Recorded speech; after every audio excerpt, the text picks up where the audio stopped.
Hey Smiley, check the stream again, bud.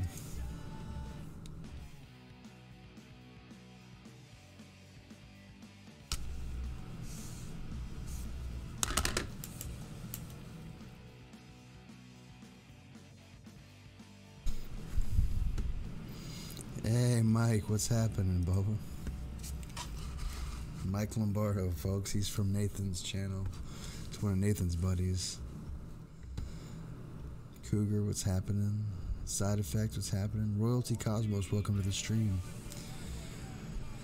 Ernie, how you doing, Ernie? Chappy. So my voice is going a little bit out. I'll be alright though. I left a little bit early from work. But, you know, it is what it is. How is everybody doing?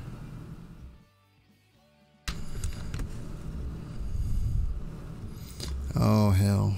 Just gonna do some creepy stories. I wonder if Smiley checked the stream yet. I edited it. I don't know.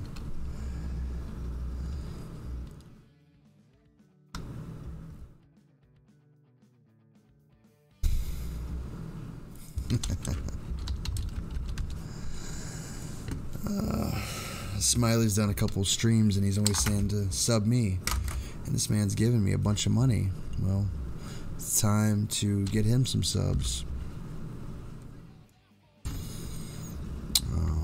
If you guys are liking the music, it's by Civ's band. It is this right here. It's this one, Driving By. But without further ado, we're going to get into some creepiness. Added so by my sick voice.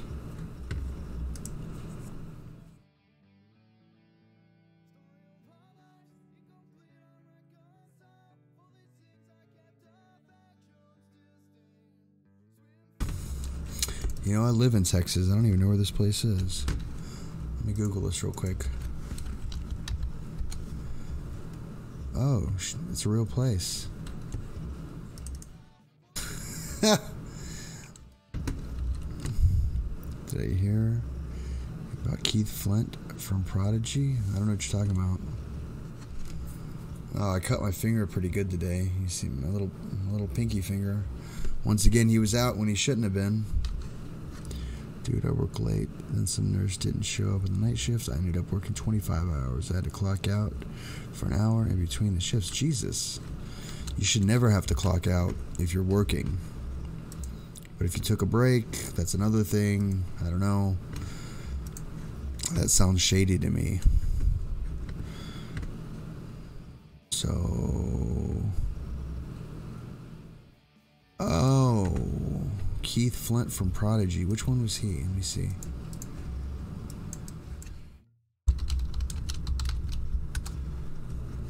Oh, the crazy guy. This guy. Yeah. This fella. He's dead. He died. At 49. Poor fella. What happened?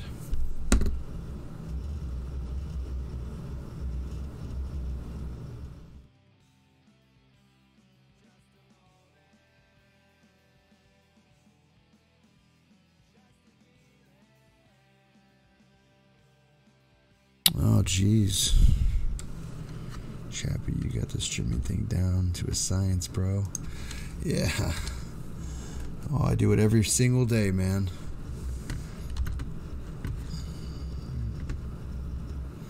Oh, rest in peace, Keith Flint.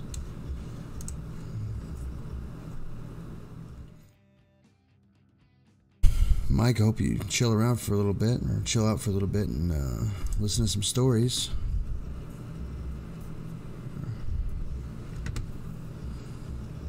This one's called the Eisenhower Interstate Phenomena. Phenomena. Every time I say that word, phenomena, I want to hear da da da da. Phenomena. I don't know what's wrong with me. Here for you, dude. Working on Nathan's project. Oh, right on, man.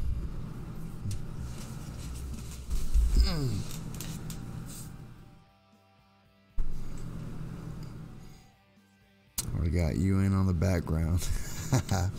We're right on. Guys, you go ahead and sub to Mike Lombardo. He's a great guy. If you like Keith, he works with Nathan a lot. Really is a good guy. I don't really see a whole bunch of videos, but he's a really good guy.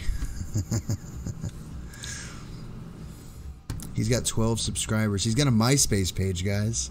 Subscribe to him just so he can get rid of his MySpace page.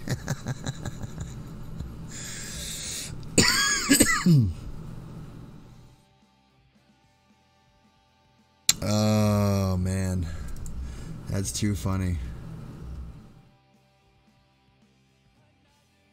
You'll make my top 10. Oh gee, I have an old MySpace somewhere. I don't know where it's at. Oh god, I don't even remember my login. I'll have to look for it. Hey Hope, what's going on? Oh, Smiley, no worries. Everybody, I mean, everybody says everybody sub to everybody. You're missing out. Oh man, Mike. I'm not missing out. You know what? Honestly, I was on MySpace back in the day, man, when I was 18, 16, 17. It's a place for friends. You're still friends with Tom, aren't you? I bet you are.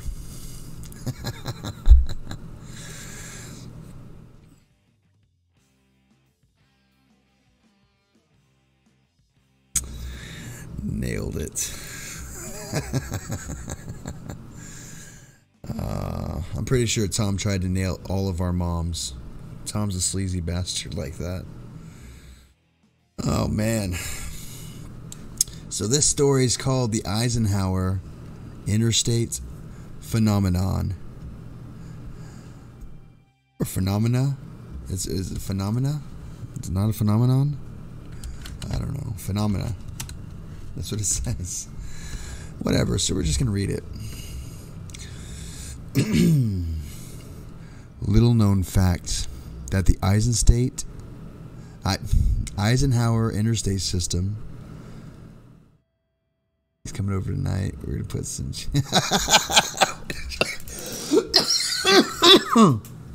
Oh, man. Oh, I have to pause the story real quick.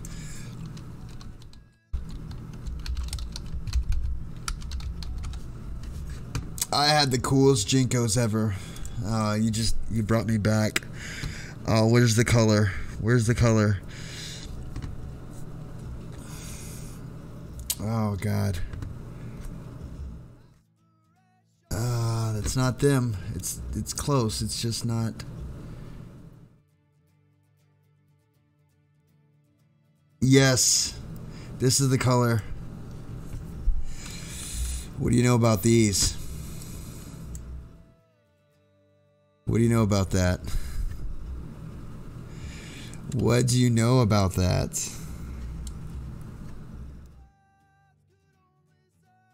Don't die on us. I'm not gonna die. Oh, Jesus.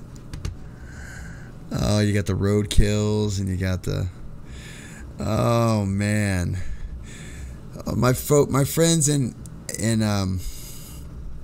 England and Europe. Did y'all ever get into the Jinko phase? I'm just waiting for the ghosts that wear Jinkos. I did not have a Tamagotchi. WTF color is that? An awesome color. Those were my favorite effing pants. Oh my God, they were my favorite. They were corduroy.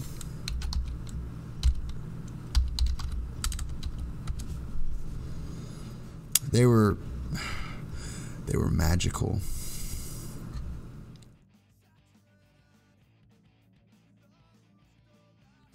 man. I might make another MySpace just for the hell of it. Mike. It was alright. You hear my voice now. Cat keeps dying for me. The chat keeps dying for me. Must be a Limp Bizkit. I still listen to $3 Bills, y'all, because that was the album.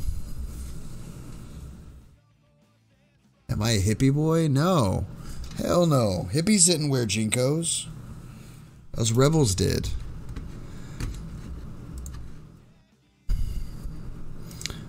That's back when we wore, you know, Freak on a Leash shirts and oh man, it's the best album. It's their defining album. I remember playing it in your CD player and you're just trying to hold it ever so. You don't want to skip. And then you had the skip technology that ate up your batteries, but you put it in your pocket. Oh man. Bullhead. Oh jeez. My friend had the 53-inch bottoms Jinkos. What were those called?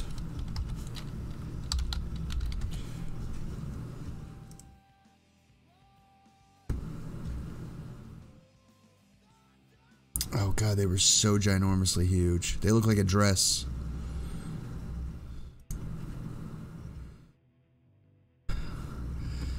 Oh man. It was this style right here. This was it. That's what everybody would look like.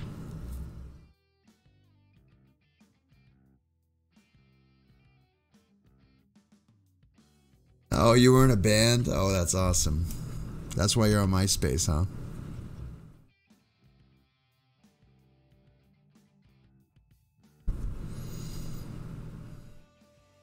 Check Messenger. Screw you. Tell me please. How about that?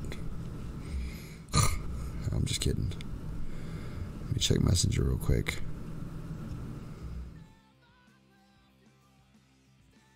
Oh, Jesus. What did you send me? I checked it. I checked it.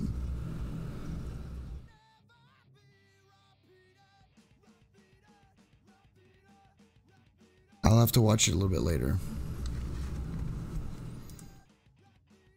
Anyways. Double-tongued Vans. Oh, man.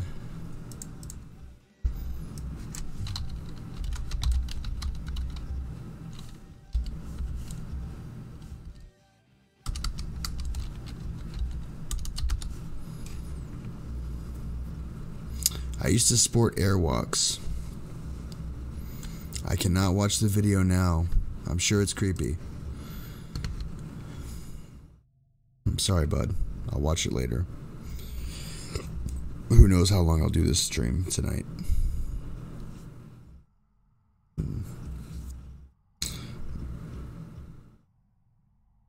Yeah, continue as me, stupid.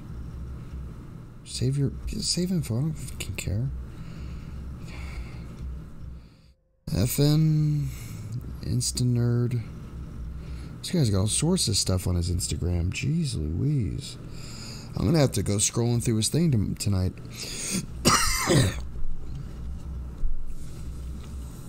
Anyways. Rubbing your eyes like there's no tomorrow. Oh, thanks for making me a mod. Well, if you look around, everybody's a mod, bud. Because I think you should be able to all moderate yourselves. And if you can't, I can stop people from being mod. I mean, well, I had a problem with some people coming in, and I don't mind trolls. Because I like to troll the trolls. But when the trolls troll my mods, they don't like that. Well, then we can get rid of them. But I don't like people just hushing people, you know, for saying they're doing a bad job. Oh, no worries, man. I'm sorry to hear that, Hope. Hopefully we can make it better here. But honestly, this is oh, I need to message David. Mike, you're meeting a good portion of my my fan base here. These are the most awesome people on YouTube, honestly.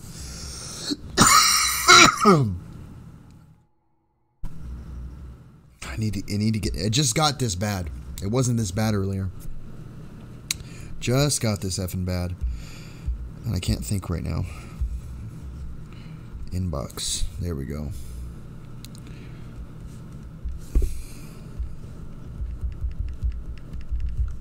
There, I messaged David. Yeah, I'll make it. You made my mom a mod. So funny. Everybody's a mod. Almost everybody. Gotta get cough drops. I had one earlier. It was disgusting. Anyways, little known fact that the Eisenhower interstate system is built over major ley lines. Rumor has it that if specific conditions are met, weird phenomena will occur. Phenomena of the first. Phenomena. You got a cough because you're really excited about Limp Bizkit. And Korn. Back when Korn was totally the first sign of this phenomena is that you will lose all radio reception in devices such as MP3 players, Discman. How old is this story? 2008. Okay. Tape decks and other music players will cease functioning. Your heater will begin to only dispense cold air, regardless of the setting. After the first mile of this, you will notice a fog growing at the edges of the road. You will see no exits, regardless of the weather, where they're supposed to be there. Oh, man. Mike Lombardo bringing it all back. We're just going to call you 90s Dream Train. Or like 1998 to 2003 Dream Train. If you continue on, you will begin to see an occasional pedestrian. Some of them will gesture that they would very much like to hitch a ride. Under no circumstance should you stop for them. No one has ever stopped and survived.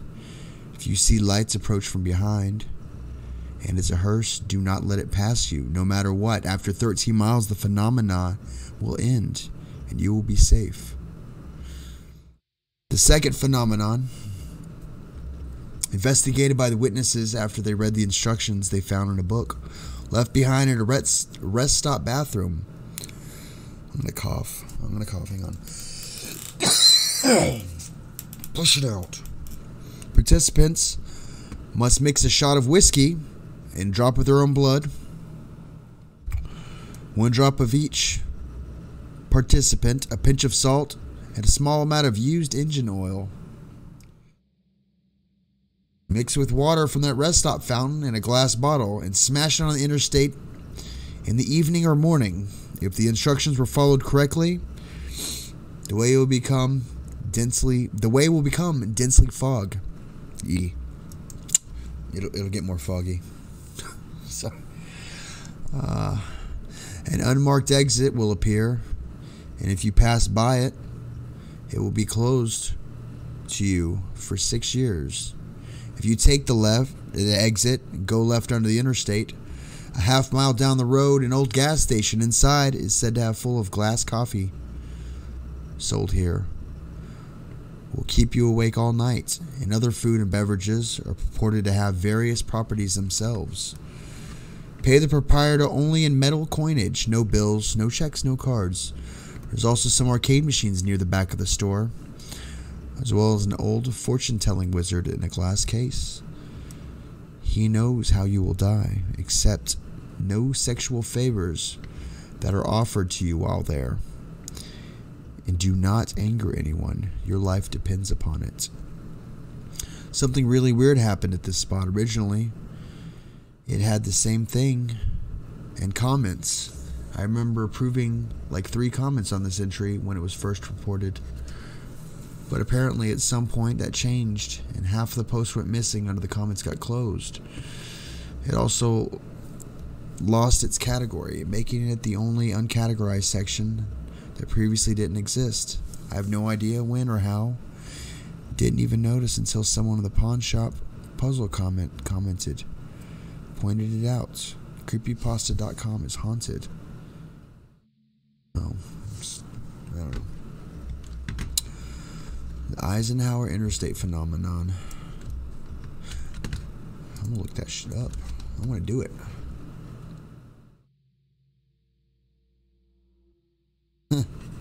Neato.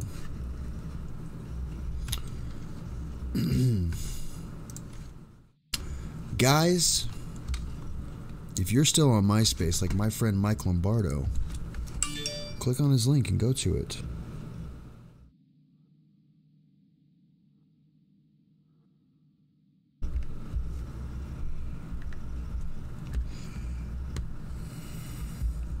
That is his MySpace page, with his picture all not working and whatnot.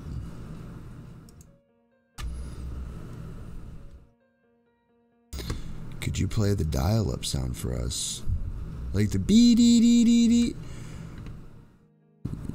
I can probably find that.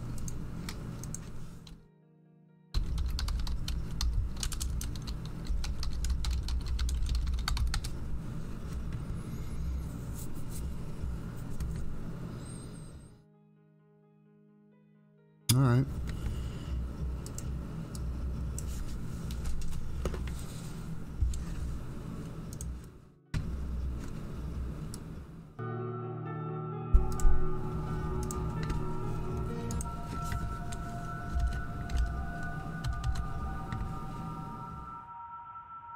This literally is it. It's slowed down by like 700 times.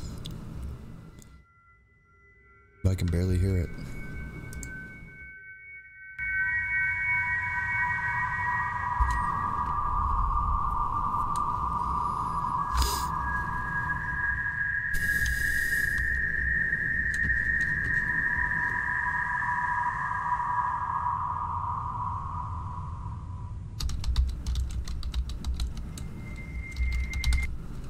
All right, let me play it for you.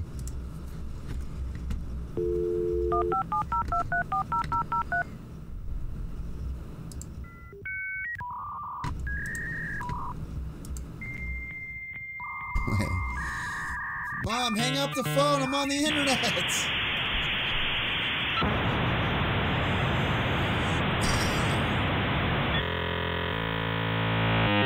No, I'm on the internet, Mom. No, hang it up.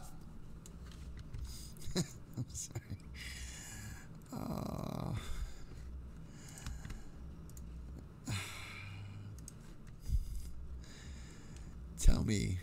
Tell me, none of y'all ever said that.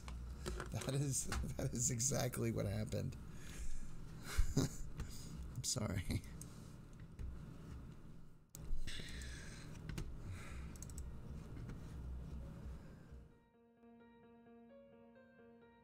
That was funny. Well, I'm glad. If I ever do stand-up, that'll be one of my bits. And if y'all do stand-up, I'll cut y'all if y'all do that bit. Better be a local number. Oh, crap. Here's one. It's called There's Nothing Left. I don't know if it's any good. But your mom had a lot of missed calls. No, it's fine. We all had pagers. I swear to God. Pagers. They were like $13 a month. It was something stupid. Or $5 a month or something. I got a bean and cheese burrito in one of my pockets.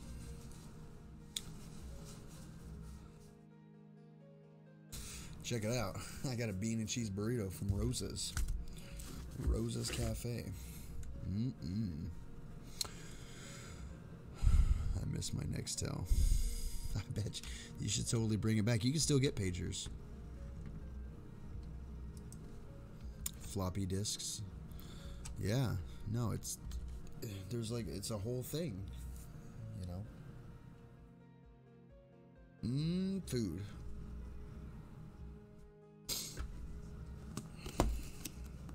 Who remembers having a turbo button on their computer?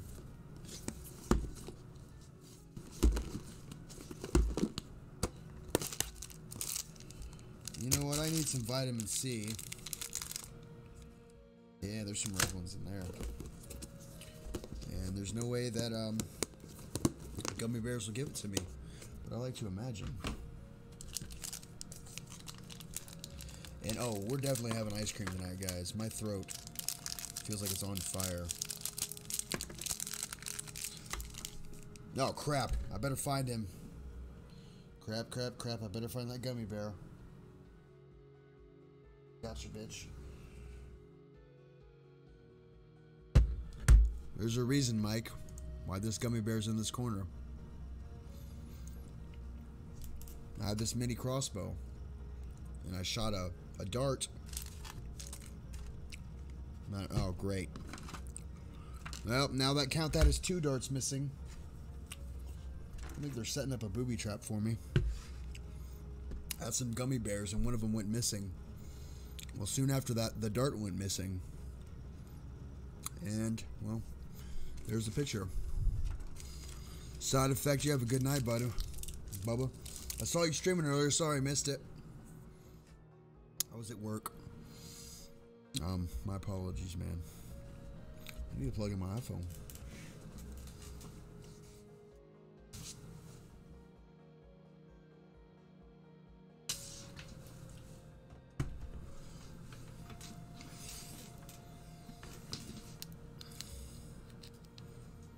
'90s theme stream. It'd be really choppy. Everybody put it on 140p.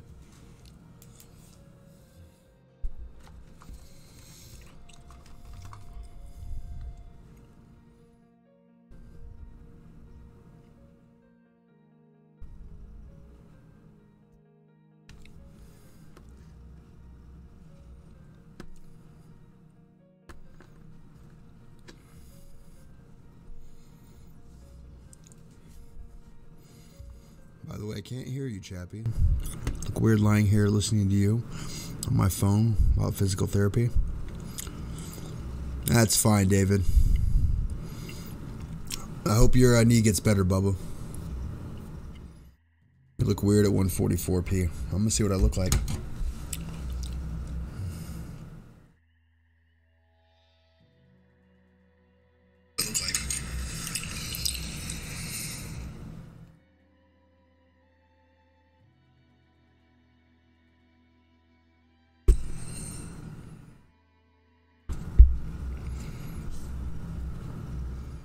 Oh, it doesn't look that bad. I'm definitely not high def.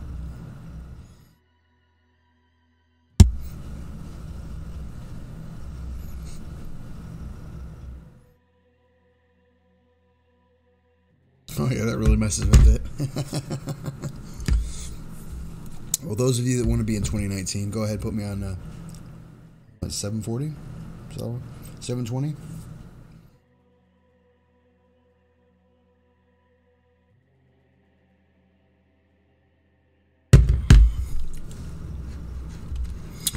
Anyways, this one's called There's Nothing Left. I think I put a link for it. I did. Scroll on up if you want to see that. It's a shorty. 420 is the best. That's what I like to do, is 420. What's lame, Mike? You still have old clothes? This could have existed in the 90s. Everything I'm wearing could have existed in the 90s. Especially when you play Quake. Mike, you don't know nothing about a voodoo card.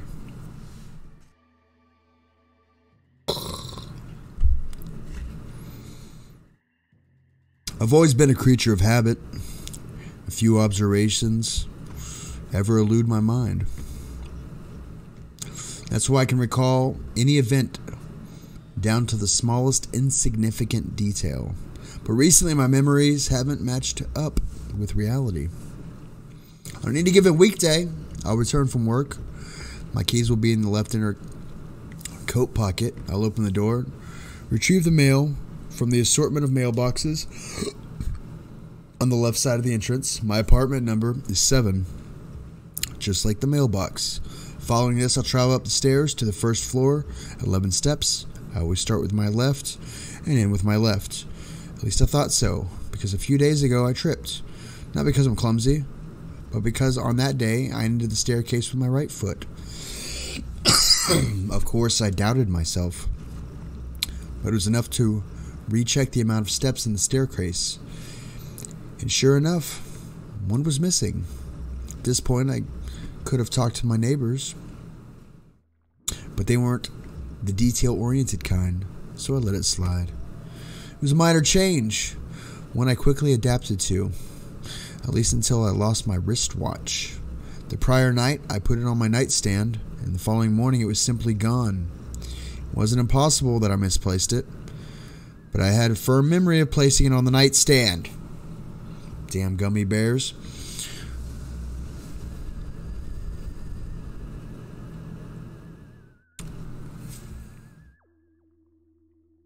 Everything escalated that today. I woke up, I took a shower, shaved, brushed my teeth, and cut my nails on all 9 fingers. 9?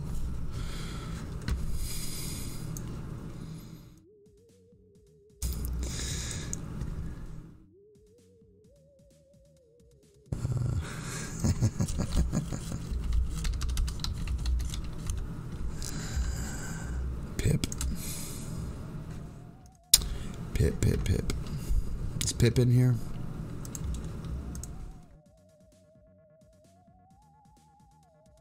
Hope is bourbon. I'm just going to be sharing my link here. Oh, jeez. Pause. Share.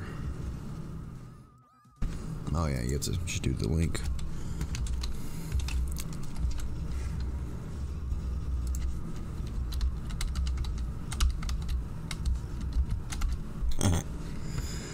YouTube sucks at notifications. I just posted my video in your Steam.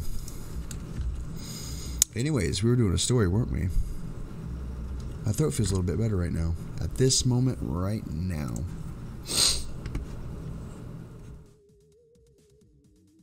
Nine fingers, one of them had disappeared. With no trace. Just healthy skin covering a bare knuckle. Not knowing who to call, I turned to my mother. My voice trembled as I explained what had happened. She went quiet for a few seconds before responding with worry in her words. She told me I was born with only 9 fingers. I hung up. It was dark. I sat down trying to remember. Had I simply forgotten? Was there something wrong with my head? Always count your fingers.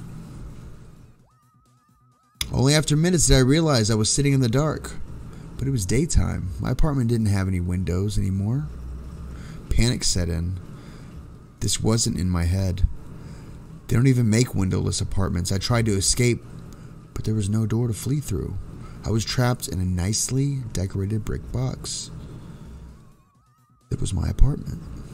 I called the police. They claimed my address didn't exist. After I hung up, I could have called someone else if my phone wasn't already gone.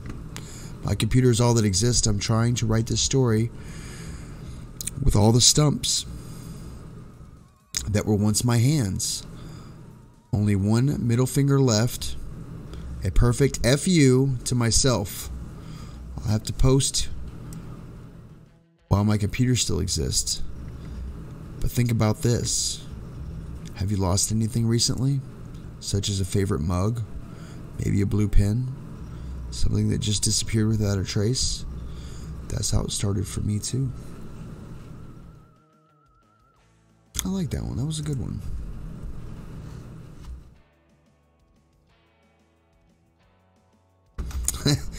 Full Ken doll, bud.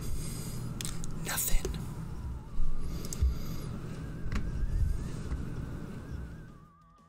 The Tea Lady. This one's got pretty good reviews.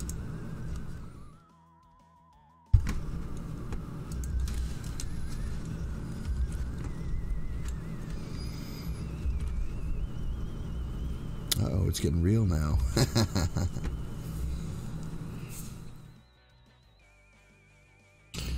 I want ice cream now. Hey, drama mama. Come in to say hi to your daddy? Literally, your dad.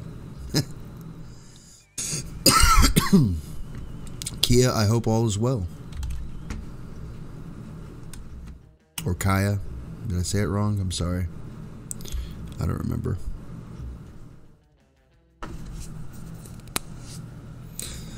Put some Burt's Bees on. Maybe that'll make me feel all better. There's vitamin C in Burt's Bees. Don't fight them germs right away. Maybe I got a virus. I don't know.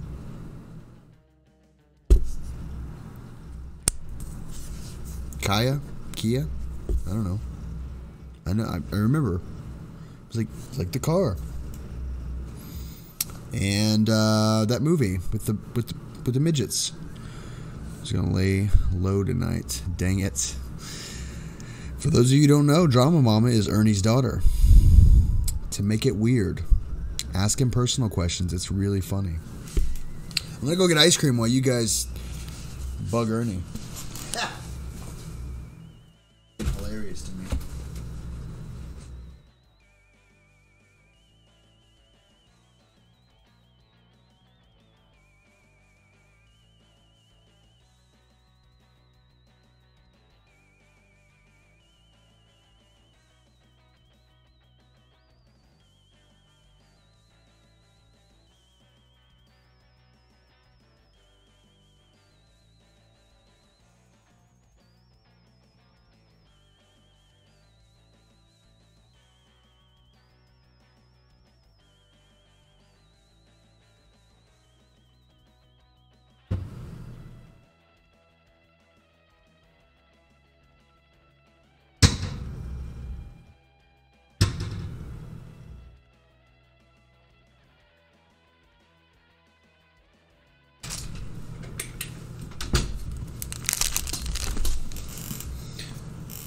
Hey Kevin, how you doing, buddy?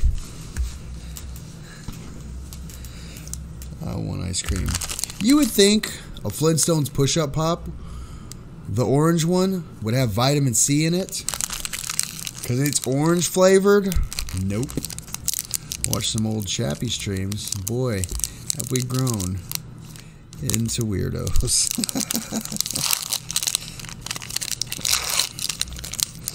So we're eating this. Oh, it's beautiful. Oh, it's beautiful. It's got little horns on it. You see that? Little chocolate nipples. Chocolatey. Tell fungus. Tell funnies that make me happy.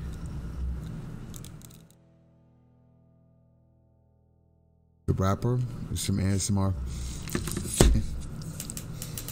I feel like I should get on that train.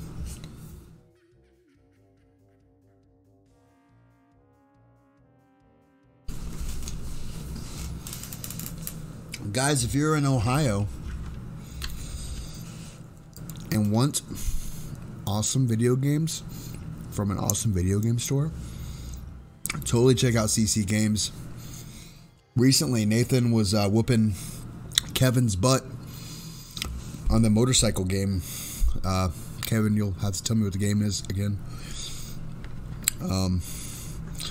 But that is the CC Games that he was whooping up on right there. If y'all didn't know. It's rather funny.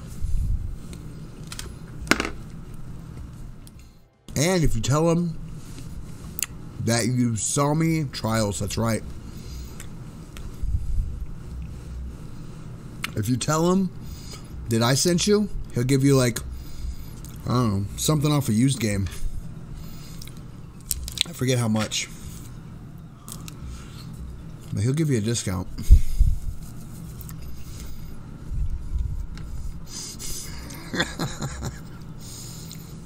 Let's get Nathan in here. Hey, Mike, can you call Nathan? Get him in here. We'll settle this once and for all. Hilarious.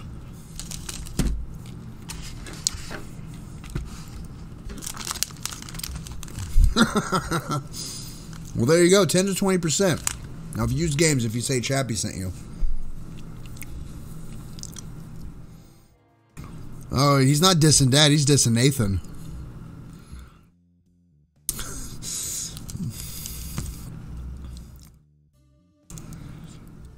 Hey, Bridget. And guys, if you want an awesome video game system modded, Bridget 21, God bless it, Bridget 281100 mods awesome video game systems. Show them your Star Fox in 64, Bridget. Just saying. Mike, you're gonna jizz your pants. And you know what, CC Games? Yes, Bridget, post it, because CC Games might even sell your systems in a store. They're that freaking good. No.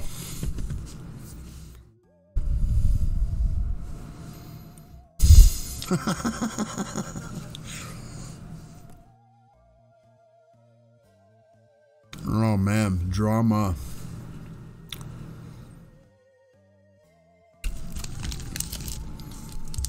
You're gonna make me find it. Check out that Instagram post. If you can't see it, I'll repost it right now. Click on that, check that out. That is a... She did that, man. It's nuts. Check that out, Kevin. It is the most sick system ever.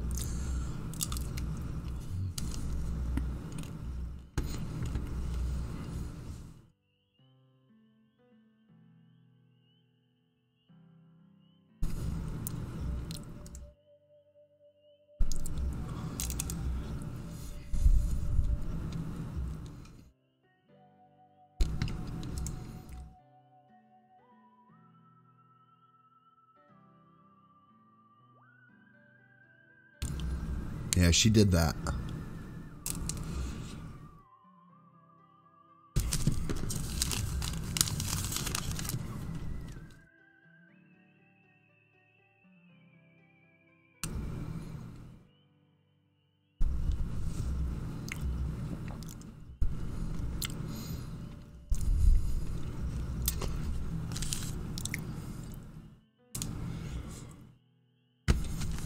There you go. Bridget, CC Games owns CC Games in Ohio. Impress that dude. He may sell your stuff.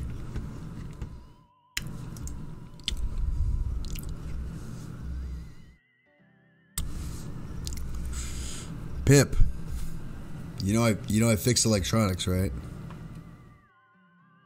Like, that's my day job. Just saying. But Kevin probably knows somebody that can fix them.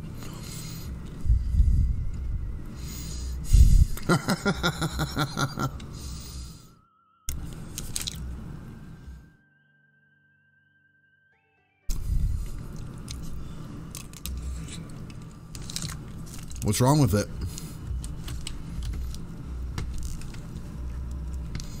Mike can do electronics, bud?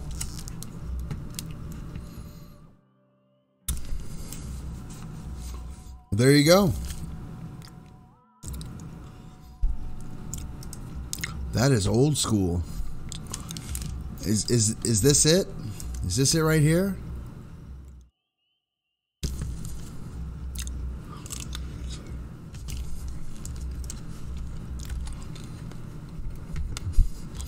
Oh, Kia, you can't leave.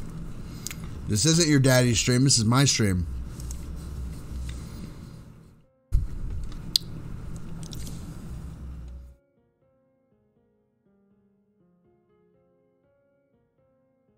Mike, go ahead and post your Instagram. I think I had it, but I don't know where it's at right now.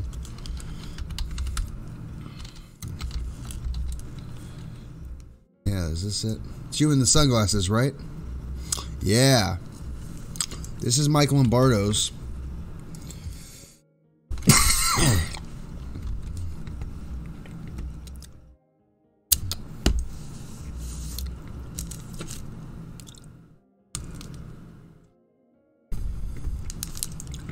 Check him out.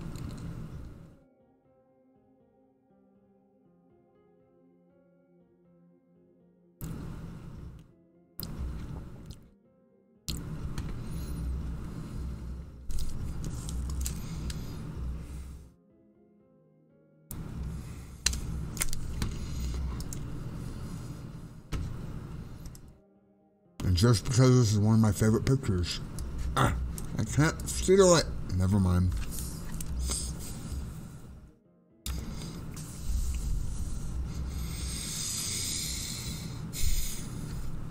You're welcome, Mike. You rock.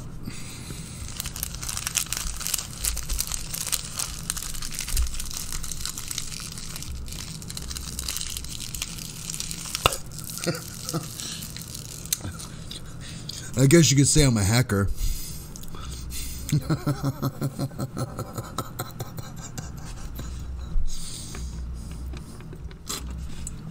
That's like your mom calling you and she's like, I don't remember my password.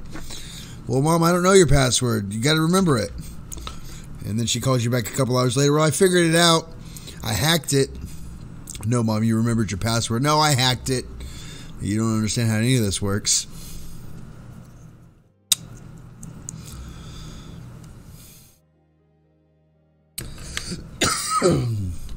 Mike, you can come join me in the oil field. We fix electronics out here. Makes money. Not making money right now, that's why I'm streaming.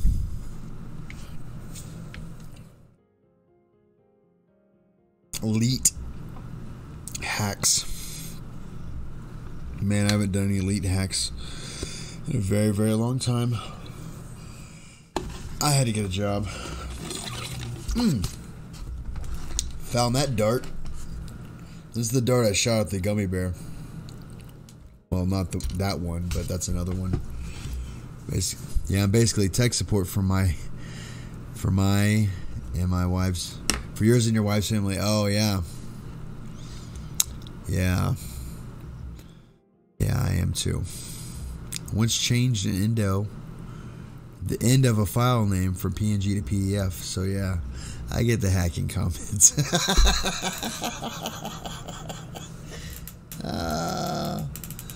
So where's the gummy bear? No, that's not the dart.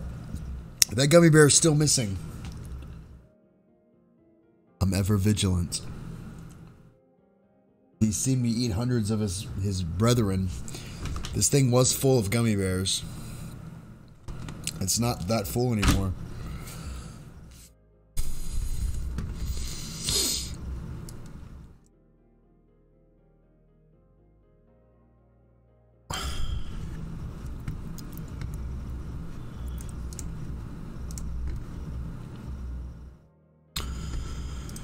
Anyways.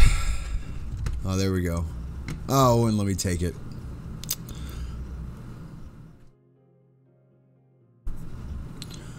Anyways, guys, follow Mike Lombardo on MySpace and Instagram.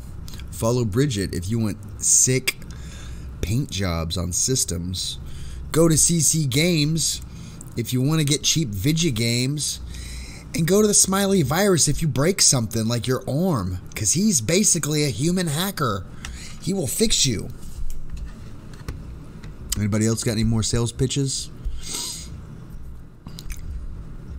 I mean, I work for money, but it's fine.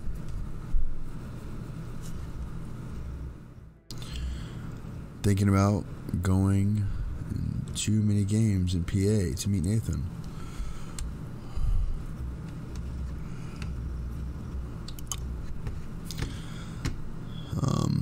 I can always say that. Wow. I can always say that I'd like to go, but I mean, honestly, there's slim to no chance.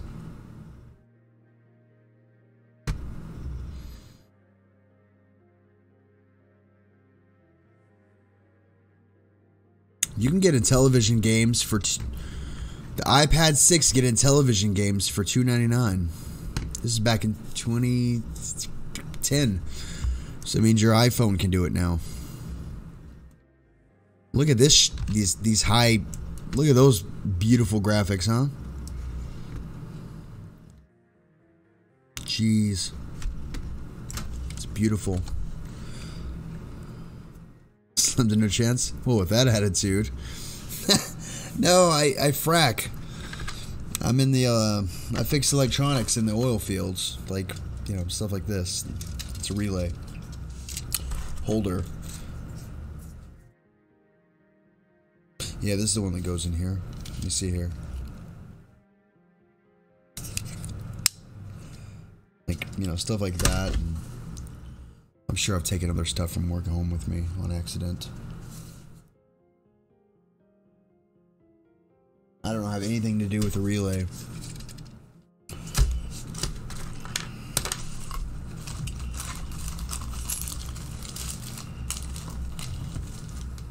I don't know. I'm all out of Welcome to 1983. Oh, geez. We were in the 90s, Jason, but Jason just brought it back to the 80s, man. Oh, yeah, with the Intellivision. Yeah. You can get Astro Smash, Chip Shot, Super Golf Pro, Super Pro Golf, Night Stalker, Skiing, Thin Ice, and Thunder Castle. Those all sound amazingly fun. Oh, man. I'm going to Google Intellivision later. I want a Beam Rider.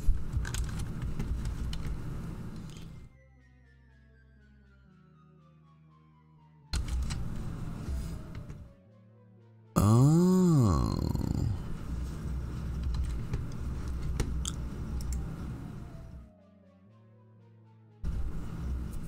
Look at that, Pip. Maybe we'll make a sale tonight. Freaking Kevin never sleeps.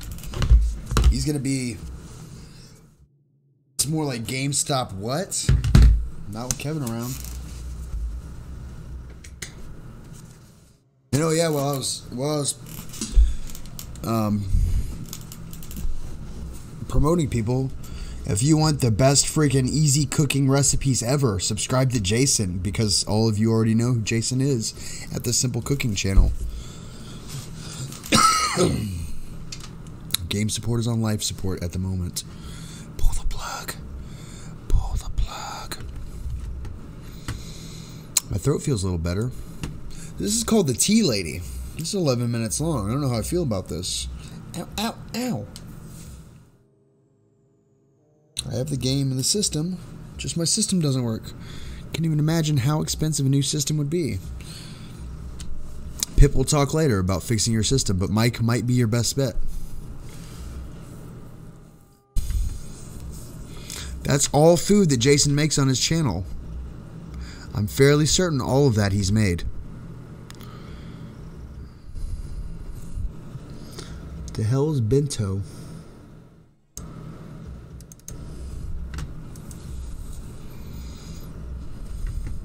It's in Ohio. It is.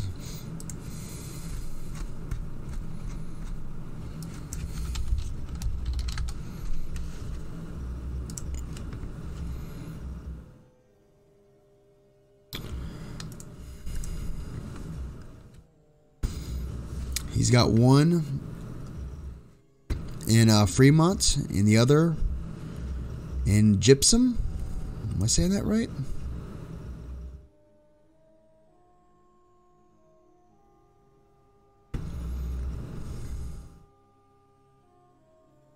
Oh, he's like right next to Michigan. Thanks, Fart.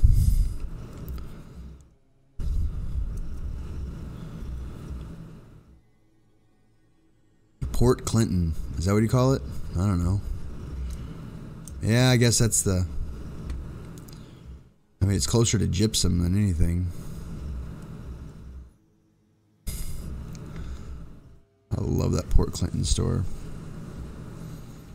It's on 163 there in Port Clinton. Or if you're on Highway 20,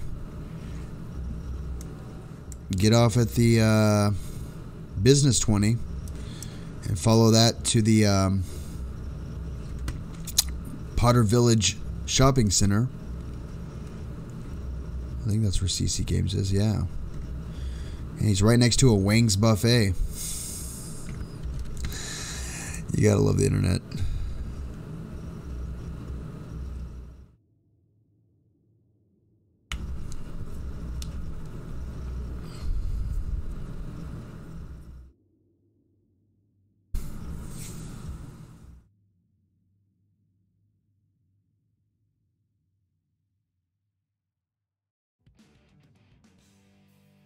Well, there you go, guys.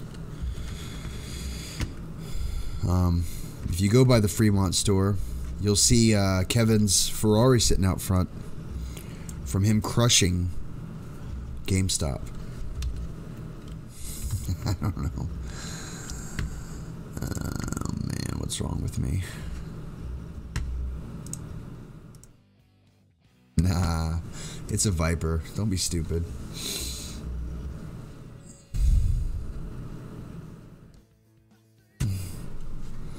Bridget, you need to come visit Texas.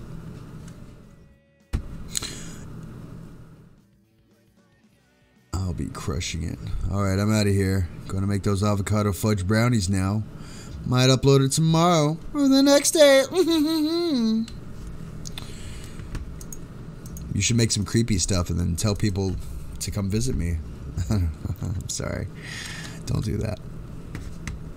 No, I look forward to your recipe, Jason. Everybody, subscribe to Simple Cooking Channel. He has that little check mark because he's verified and he has like a bajillion freaking subs. And he's just a cool guy, you know, if you believe in Australians. And he really has the cutest little kids ever. I have millions upon millions.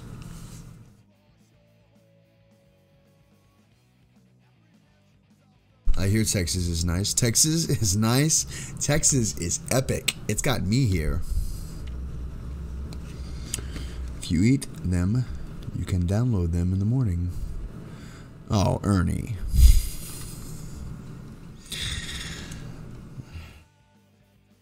Hello, Brigidie. Kevin's bourbon. I hope y'all say burb in real life. Along with Tharbles. Please use Tharbles in your everyday life. I'll spell it for you. Please use that in your everyday life. Because I love it that much. Tharble, Tharble, Tharble. Isn't that right, Bridget? Tharble, Tharble, Tharble. Well, the very... I was going to get right into the story and I couldn't do it. I don't know what's wrong with me. Probably a virus. Just don't use thong sharts. Do not. What does Tharbles even mean again? They were the little trolls that sit on your back, remember? God. You don't remember every little thing about my stream?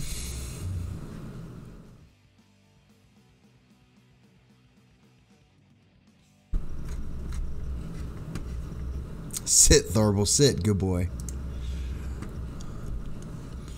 Oh. This right here's a Tharble. Not so cute now, are they?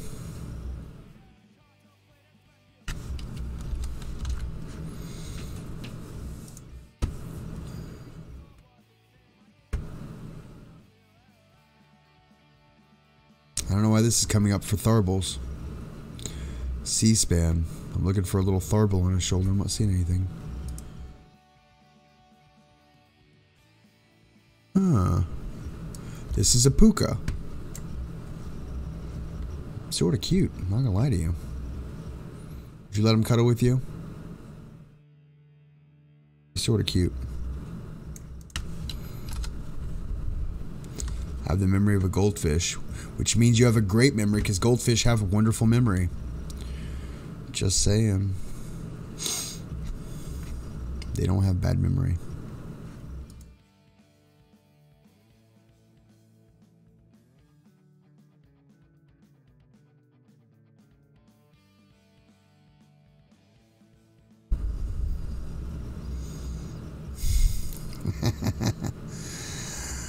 Oh.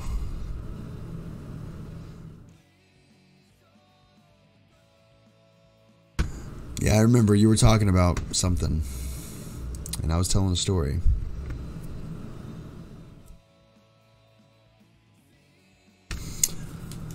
Anyways, this one's called Tea Lady. I already gave you the link right before I said Tharbles. Tharble, Tharble, Tharble, Tharble. Tharble. Tharble, Tharble, Tharble. You can't say it without thinking you're like saying it funny. It's weird. On the very first day of that Sam worked Nope. The very first day that Sam walked home as a mature teenager, the sky was overcast and the air wore a chill.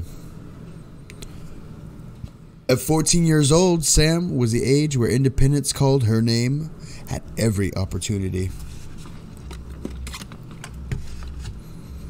And as her mother had finally approved her desire to walk home from school without parental company, not even the cold could do away with Sam's good mood.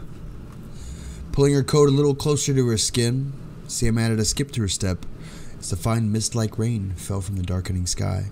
The trip home went by her mother's side. Usually it took a good hour or so. The woman liked to save money wherever she could. Sam herself didn't particularly mind. She liked to walk. Today she'd already decided she would take that shortcut, the one she passed every school day. Sam had always wanted to take an aforementioned shortcut.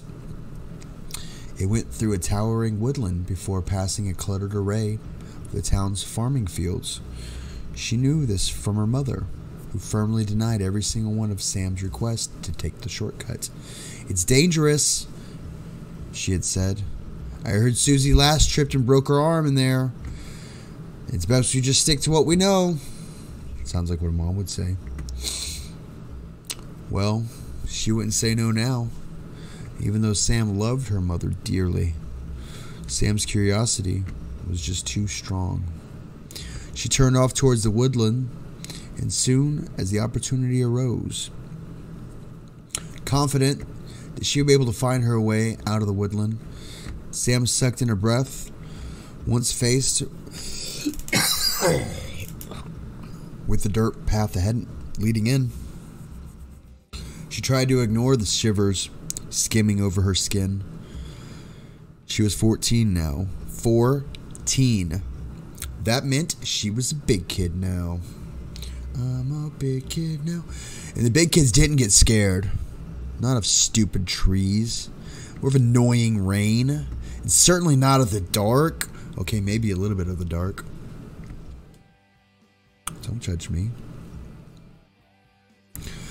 For good measure, though, she turned on her phone's torchlight. She wouldn't wait to trip after all. Once in the woodland, Sam found that it wasn't that scary. It wasn't that dark either. Only an absolute idiot would get lost in here. Definitely. Her breath formed brisk clouds in front of her face. Sam shone her light on the trodden dirt path, illuminating broken branches and small, drooping plants. She would just keep on the walk. She would keep on walking, following the path until she was out of there. No problem. No problem at all. Only the air. Sam couldn't say exactly what happened, but for the lack of a better word, the air was dead. No more misty rain or cold chill. It was like the air around her was just died. It lay heavily around her shoulders, like a thick woolen blanket. Sam's heart rate picked up. She warily looked around. Still surrounded by the trees, Sam quickly decided that perhaps maybe she wouldn't have to come this way. It'd probably be a better idea to just have taken the usual route, to have stuck to what she knew. And then she saw it, an outline of a crumbling, decrepit shack right in front of her. Every single horror story Sam had ever heard filled her head like angry insects. The scary shack was creepy and stood alone in the silence. Dead air, forgotten. Sam slowly looked left and right. Her heart was racing. Nothing. She stepped forward. No monster or beast ran out to greet her. She stepped forward again. She wasn't eaten by a zombie. She stepped forward yet again. No scary old troll came out to attack her. Well, of course not. Honestly, the whole idea was ridiculous. Banishing her childish fears. Sam let her curiosity guide her feet and ignored her thrashing heart. Up close, the shack seemed to be standing room only, perhaps held only brooms and cobwebs, certainly not childish things. like lost treasure, hidden underground paths, or unimaginable mysteries, that would be ridiculous. Her hand on the handle to the shack, Sam counted to 3 and firmly dismissed her childhood hopes and fears once and for all. Big kids were cool and irrational. And she would be cool and rational too. The shack would be tiny, filled with dirt and worms and gold. Against every rational thought in her head, Sam stepped into the gigantic, towering golden room, fully decorated and deep carpeted at her feet, her mouth open in a startled gasp. Sam's feet moved further into the shack, the door shut behind her with a gentle click. The wallpaper was host to soft gold flakes against a light yellow background. They actually swam, right around the length of the wall, like tiny little fish, each leaving trails of golden dust that would follow the fishy flakes for mere moments before evaporating into nothing.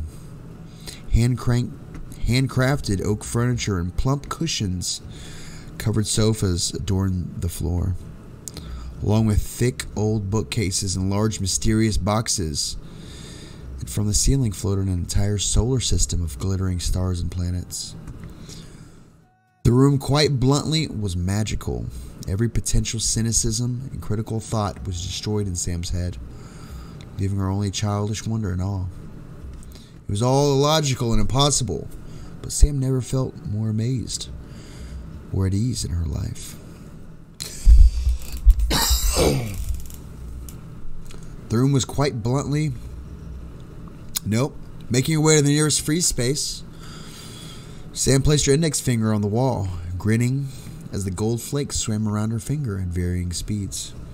She giggled as one or two dared to curiously nudge her fingernail before they darted away. "They're all so curious, my babies." Sam jumped and swiveled around to see a young woman stepping forward from thin air. She must have not been older than 25, slightly chubby in the face, smiling kindly. She was quickly sure that the woman may well have been the prettiest in the world, as if that was a fact. The beauty of the room paled in comparison to her, and it was sure the sun itself would second to the radiance of that peace and beautiful expression.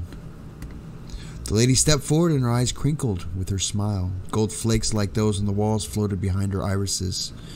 The golden hair cascaded past her shoulders, curling around her face. Her knee-length dress was covered in twinkling stars. Sam couldn't help but feeling like the woman was something of a finishing touch to the beautiful room, like a painting. "Where is this?" Sam breathed. The woman chuckled, and her voice was warm and sweet. "My home, welcome. I was hoping someone would stop by.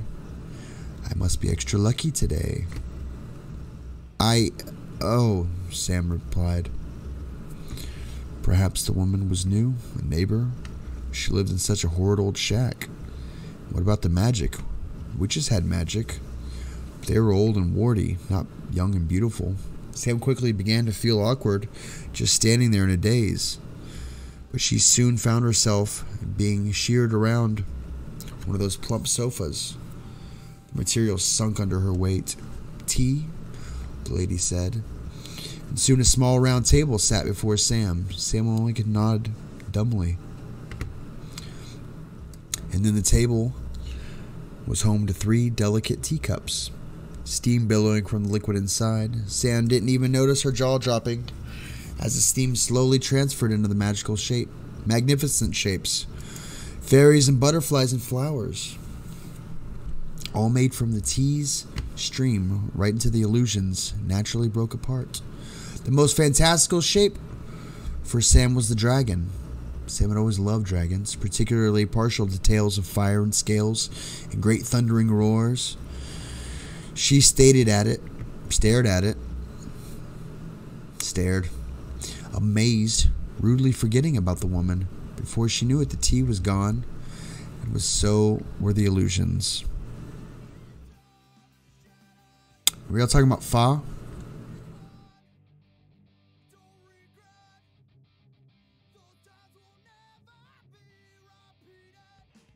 What about Fa? It was only then that Sam found herself questioning. Why are there 3 cups? The woman's smiling grew and slightly unnerving. There was enough for everyone. It's getting late, dear, but please come again. Tomorrow if you can. You're always welcome here. Sam nodded, suddenly very sleepy, fully intended to get up and walk home. Sam instead sat back into the sofa, her eyes heavy as her breathing evened out into that of sleep. She woke the next morning in her own bed, with no recollection of how she'd gotten home. Realizing she may be late for school, Sam grabbed her bag and ran to the door. She dressed in her uniform from the previous day. On her rush to school, she was filled with thoughts of Magical Shack and of the pretty lady. And it was only Miss Hull that finally broke Sam's observative train of thought. Outside the gates of the school stood Miss Hull. She was well known in the small town, and Sam remembered visiting her more than once, though for what she couldn't recall. That was the day Miss Hull was looking blankly towards something unknown middle distance, and didn't even blink when Sam curiously waved her hand in front of her face. "Are you okay?" she asked. Sam almost didn't expect a response until Miss Hull opened her mouth. "Something's missing." Miss Hull's voice was quiet and unsure. Sam quickly felt nervous. Miss Hull then began to walk away, her movements stiff and robotic. Sam didn't stop her.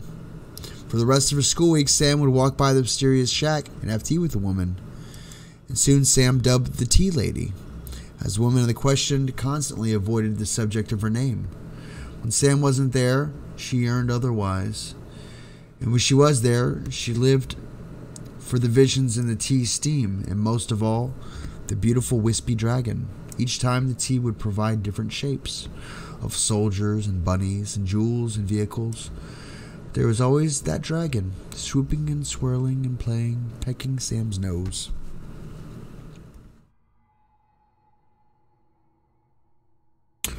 Sam said much to the tea lady.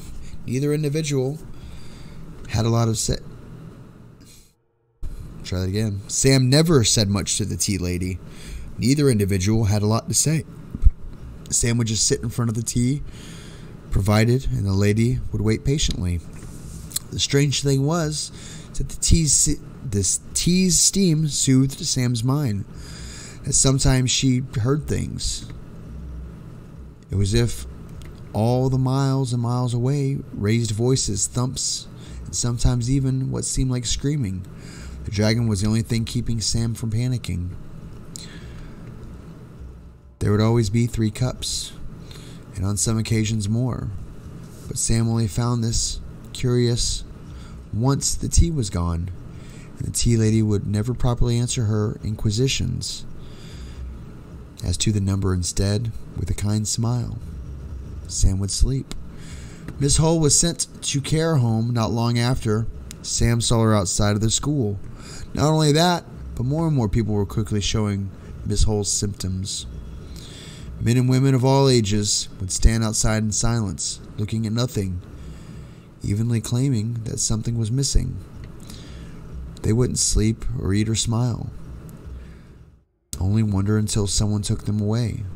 Sam's town gained notoriety fast for the madness, gaining many tourists, and visitors, and specialists from right around the country in mere days. Sam didn't pay much attention to them. Her thoughts usually stuck on the tea lady. In mere weeks, Sam had completely fallen into her routine: school, the tea lady, and then home. The weekends couldn't pass by fast enough. It was like Sam was living in a bubble, keeping her distance from the town's spreading madness, her teacher's constant confusion, and the odd gap or two making themselves apparent in her memories. It was only in the 3rd week, on a Thursday, that Sam experienced something different. Despite her class being recently canceled due to her teacher not showing up, she visited the tea lady anyway. Was soon sat before her tea. In the background, Sam vaguely noted more noises than usual, but that her beloved dragon lifted its head up from her teacup and began to take flight, turning and twisting and dancing. Sam could only grin widely. She became enthralled yet again. Then her teacup toppled over. A long, tormented howl tore Sam's ears as she quickly recognized the tea lady's voice. The dragon burst in flames. Startled, Sam looked up, just in time to see Ryan's horrified face as the tea lady wrapped her hands around his neck. What? Ryan. How could Sam have forgotten? Her cousin had come to visit in the city the previous day, so Sam had asked Ryan to visit the shack with her. Why did she forget? How? And then she began to remember them all. The other kids, Mary, who liked fairies and flowers, Kyle, who adored vehicles, Damien, who loved rabbits, even some of the tourists, children whom Sam had made fast friends with, Hannah and Kaylee, Frank and James, and yet she managed to forget about every single one of them. She could even remember Laura, her own best friend, who had warily met the tea lady with Sam on the very first day, was allowed to walk home on her own. Tears pricked at the corners of Sam's eyes. And yet she had been tricked, leading all her friends right into the tea lady's hands. What did that woman, that horrible witch, do to them? Ryan struggled against the tea lady's grip, jolting away from her returning memories. Sam grabbed the fallen teacup and threw it at the tea lady's face. Squealing, she released Ryan and glared at Sam. Her eyes were sparkling so bright that Sam couldn't even look at them. The woman was still smiling, but her teeth were pulsating as if alive and her gums were writhing like slugs. Her smile large and unnatural. Warts had burst from behind her yellowed skin, and her hair was like a broken straw above a tattered dress. The worst thing was that she was still beautiful, a woman, a creature, so fundamentally wrong, struck a planted awe deep inside Sam. It was as if the tea lady was effortlessly pulling her closer, her arms wiry and twisted as her bulbous fingers twitched and broken legs creaked. Came home now and I heard a guy's voice in my room. Apparently this stream's automatically started on my laptop while I was away. Chap was stream.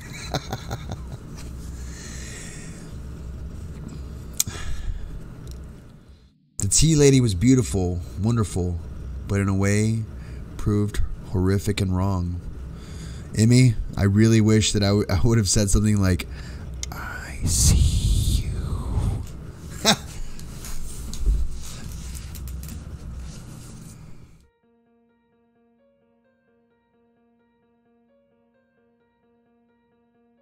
Emmy, I really hope it's me that you see on your computer monitor. Fear guiding her, Sam grabbed Ryan's hand and the tea lady roared as an ear-rending scream. Roots crashed up from a suddenly dirty floor, and the walls bled a horrid, smelling sludge, and the tea lady continued to scream out of the language Sam couldn't understand. She was glad to see that part. The guttural sounds in themselves made Sam's hair stand on end. Before she could understand how, Sam and Ryan managed to get to the door and made it outside. So they ran and ran and ran and ran and ran and ran and ran. It's what it says. Whatever. Sam soon stood outside the woodlands while panting. With a panting Ryan. Next thing you know, Chappy will be crawling out of the screen. Sudoku. The rings down. Oh, man. Coughing on everything, making your throat sore. Talking about thong shirts.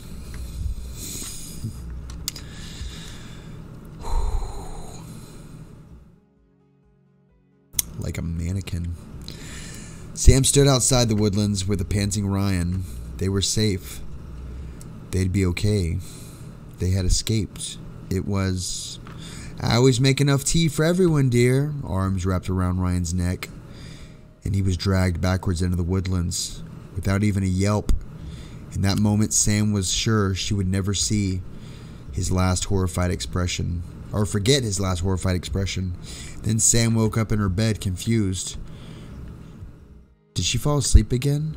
She sat up and saw her school bag at the end of her bed, right by her pajamas she had forgotten to put on.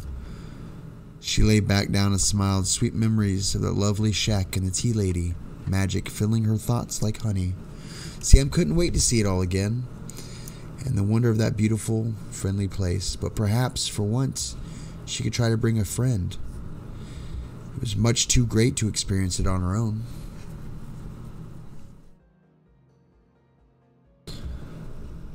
I'd give him a bong load. Oh, jeez.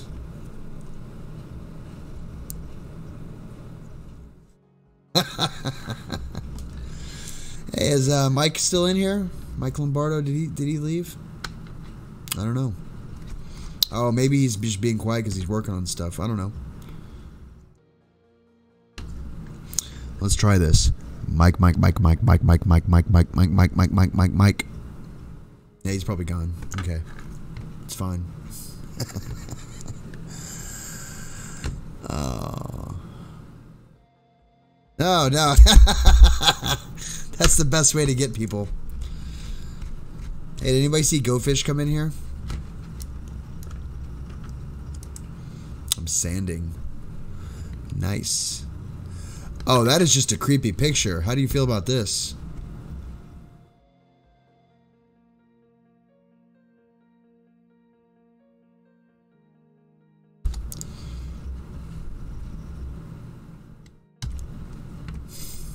Bridget.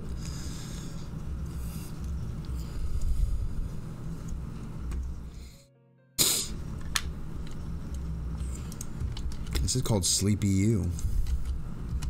I'm not a jerk. Hell yes. Bridget!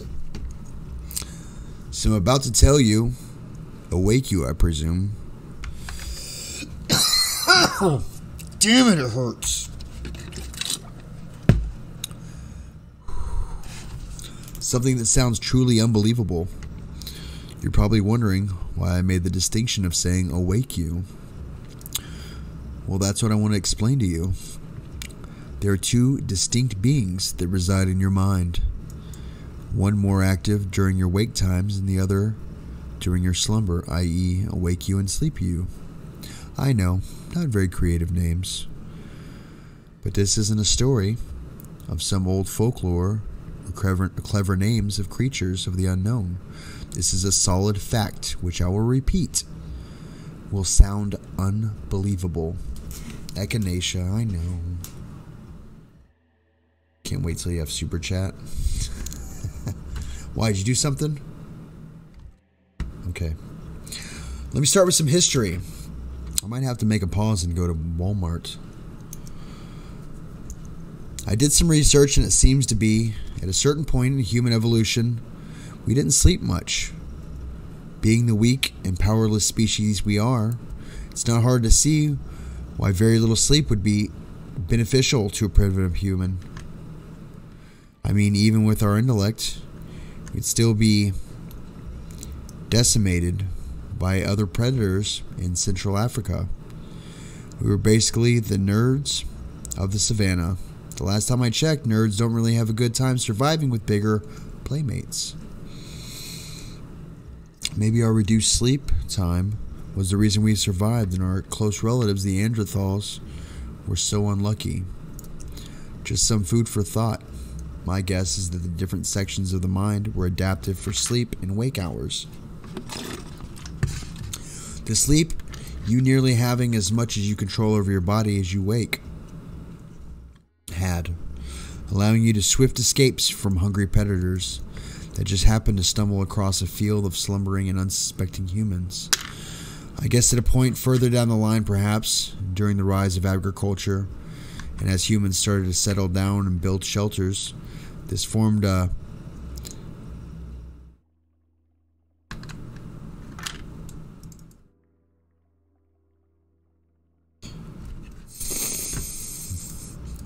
You hold on a second.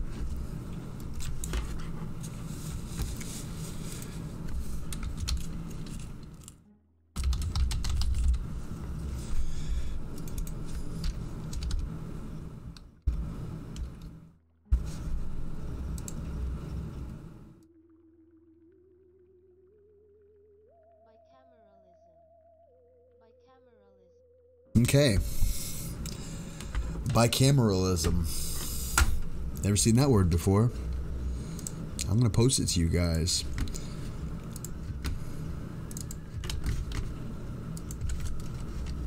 That's the word I stopped on.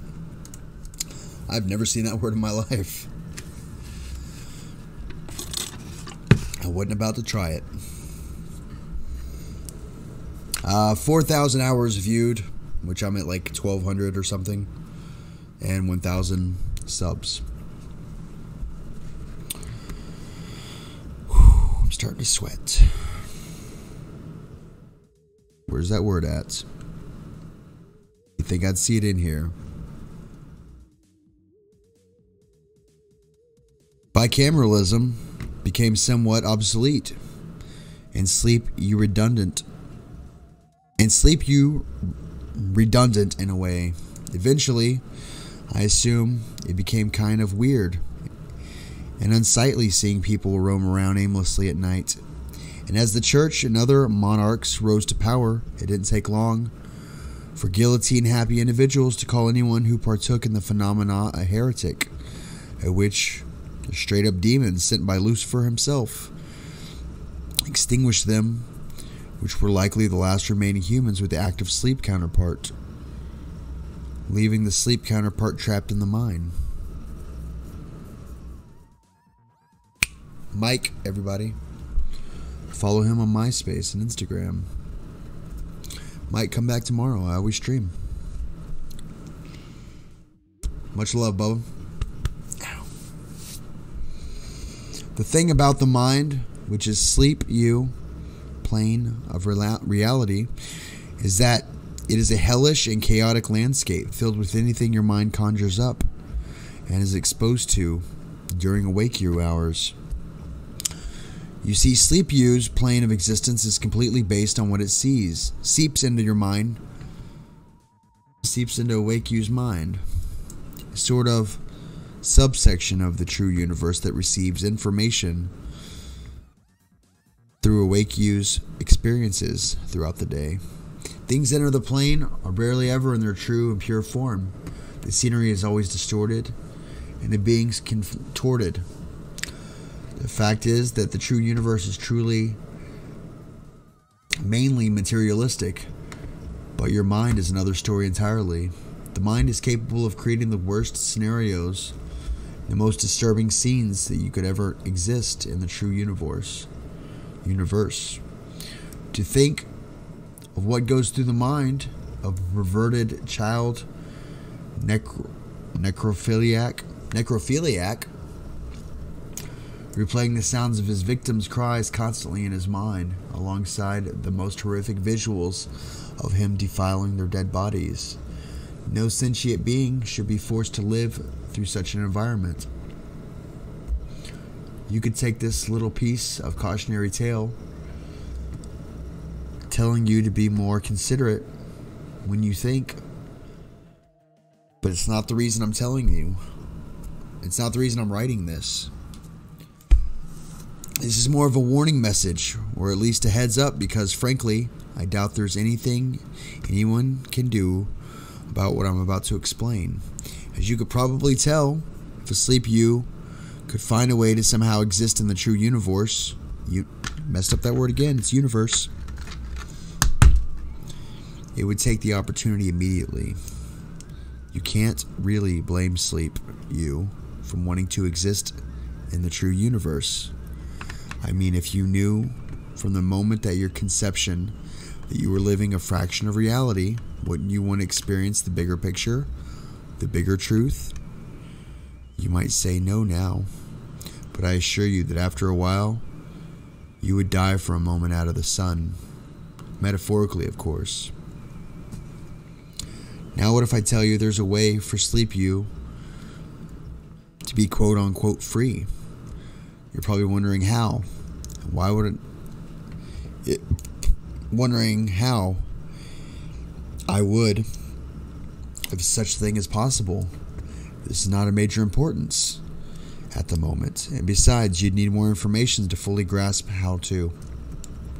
Again, what I'm about to say does sound unbelievable, but still share it with you anyways.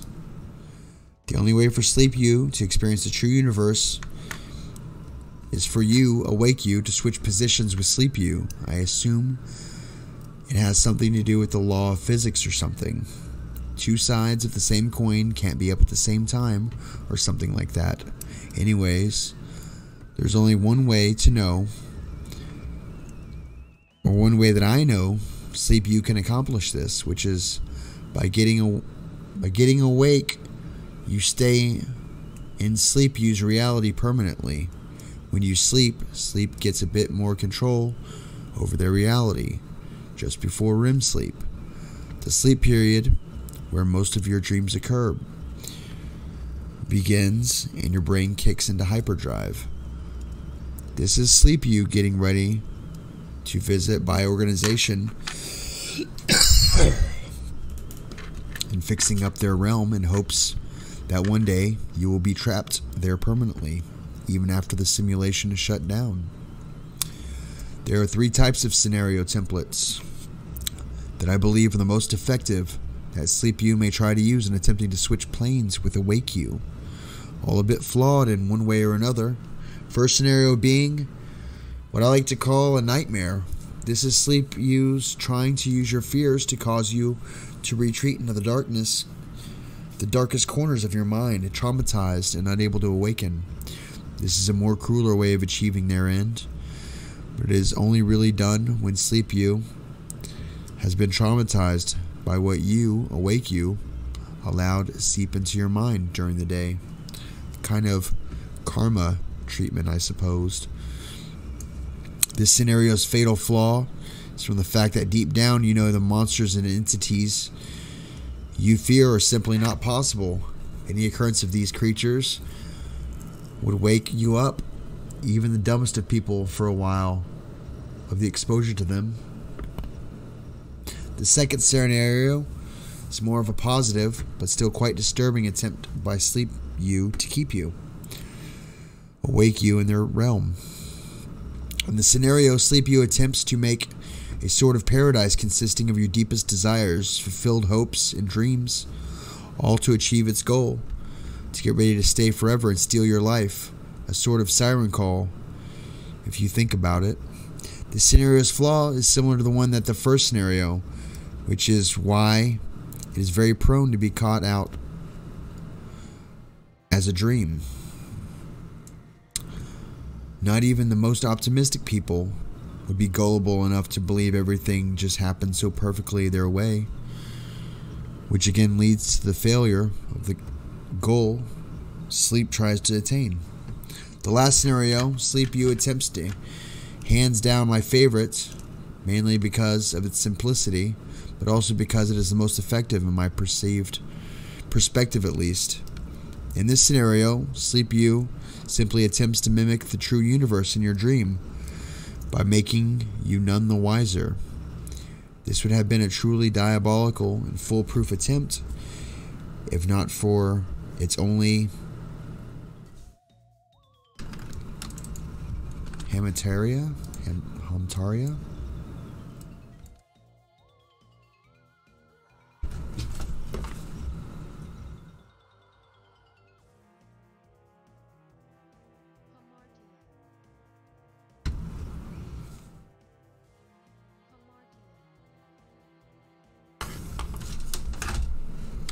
This is another word that I don't understand. Maybe it's sleep me.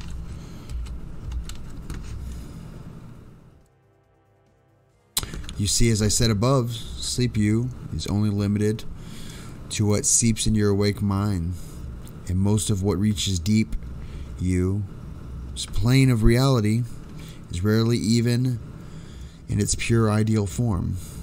This is a huge blow to SleepU's attempt. Having never experienced the true universe makes it quite difficult to grasp what it is and isn't possible. But this is likely why you tend to have doors that aren't meant to lead somewhere else entirely in your dreams, due to SleepU's lacking an understanding of the true universe. SleepU may incorporate fictional characters and events that's you, awake you, may have encountered through fictional media such as comic books and movies, and tries to pass off the events as normal and casual, sometimes even making a dream look like a scenario one unknowingly.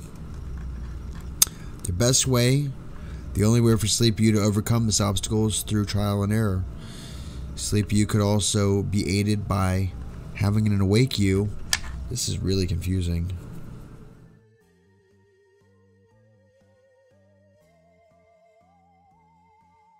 Thanks, Fish.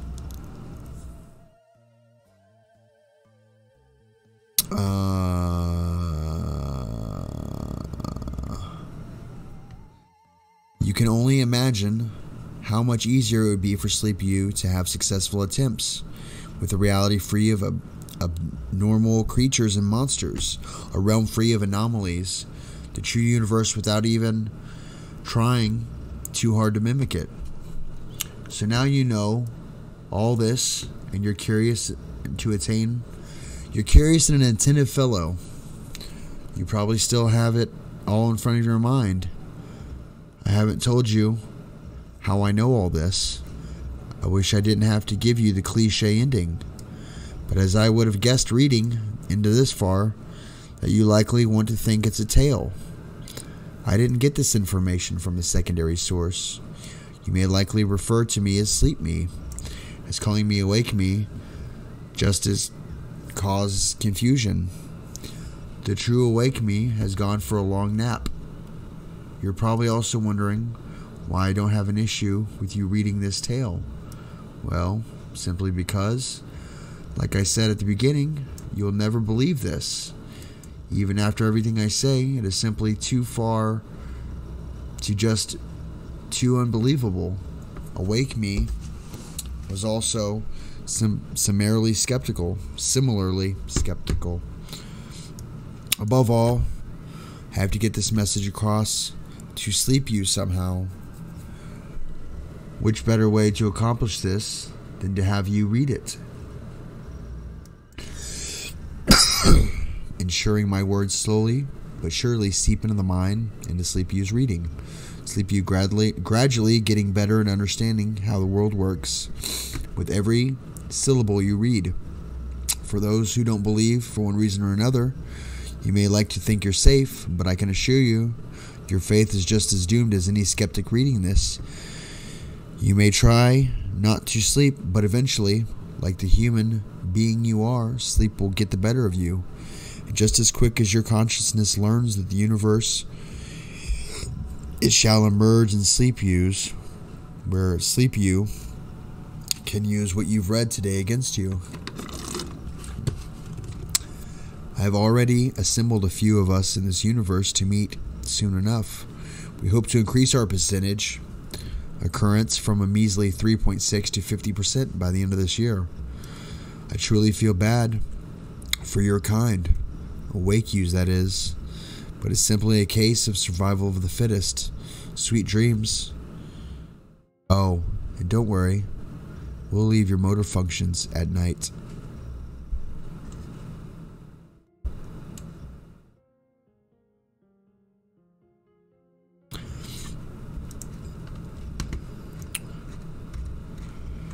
That dude was Sleep Him the ending.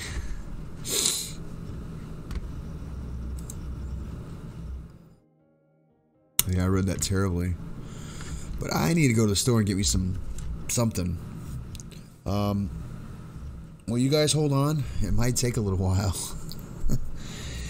If y'all notice, I haven't smoked in an hour and 41 minutes. Maybe longer.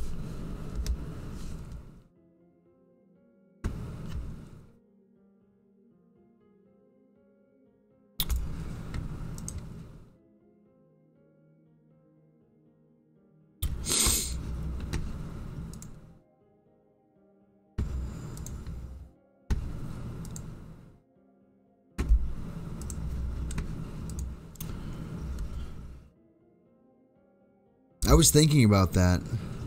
What if you are sleep you and awake you is the person you're supposed to be?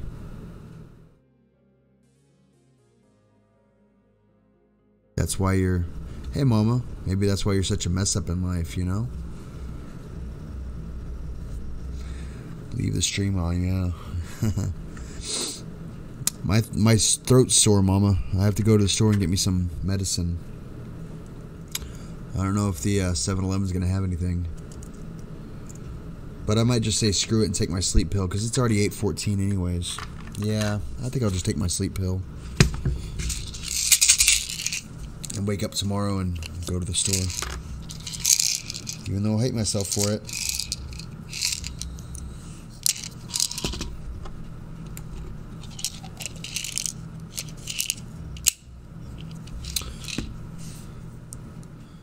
Hey, Mom, everybody's saying hi to you. Say hi.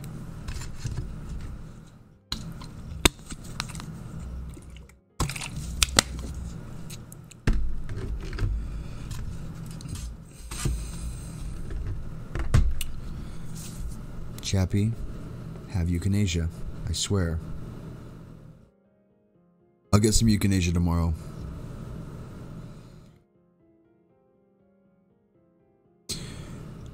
How you doing, Mama?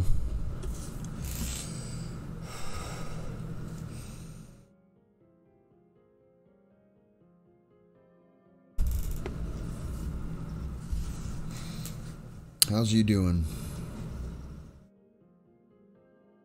Any bad words right now, I will ban you from my chat. My mama.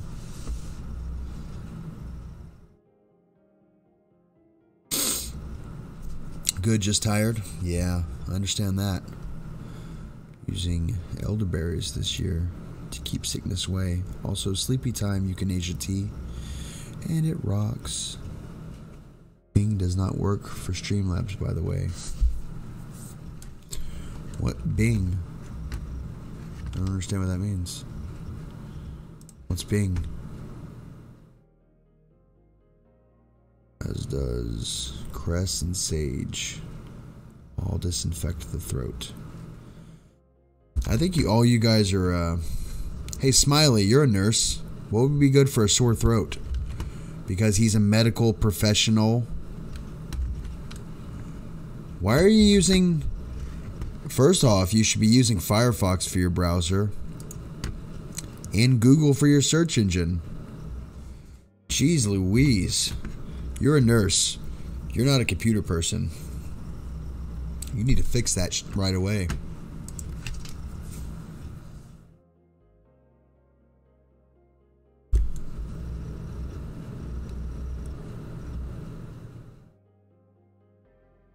I don't have any of that stuff here.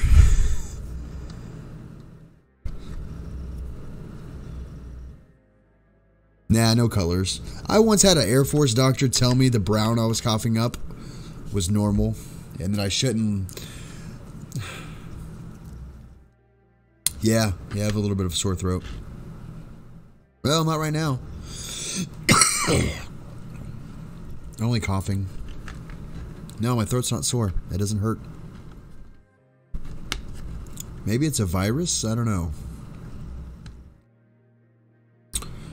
I can foresee my voice going away. I'll have to talk like this. And it's really terrible.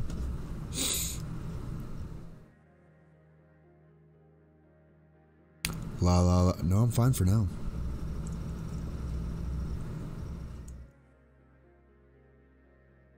There exist dumb doctors, that's for sure. They just treat the symptoms, and yes, it's viral.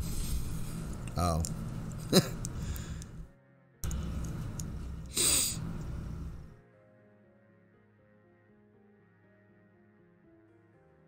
Why don't you add honey in a tea while it's hot?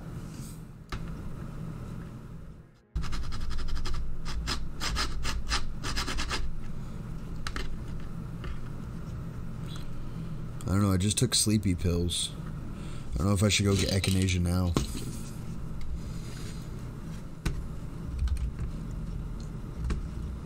No, I feel pretty normal, except for when I cough.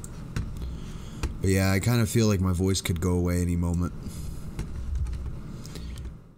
Or worse. Race for years. They kick your butt and tell you you're fine. It's true. I coughed for 6 weeks and got really scared one day when no one was looking. I shot a chest x-ray.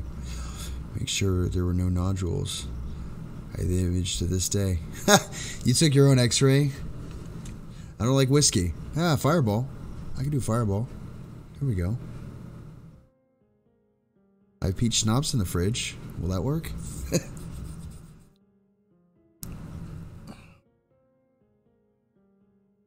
So do you know why you were coughing for 6 weeks? Yeah, people think that the Air Force, we were all weenies. No, it's like you break a leg and they give you naproxen.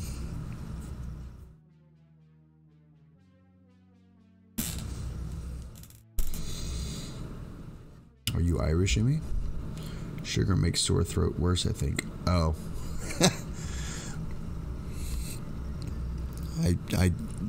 I have a little bit of coffee with my sugar. Multiple viral infections. That's gotta be the worst working at a hospital. Especially if you're like a germaphobe at all, or just, I don't know. I don't think I'm a germaphobe, but I definitely think that it would be super easy to get sick at a hospital.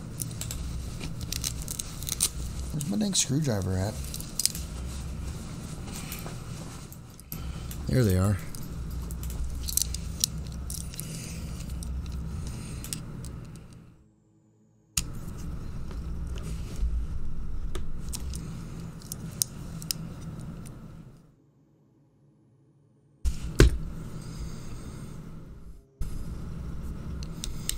I mean, it sucks. You cannot just call in. Exactly.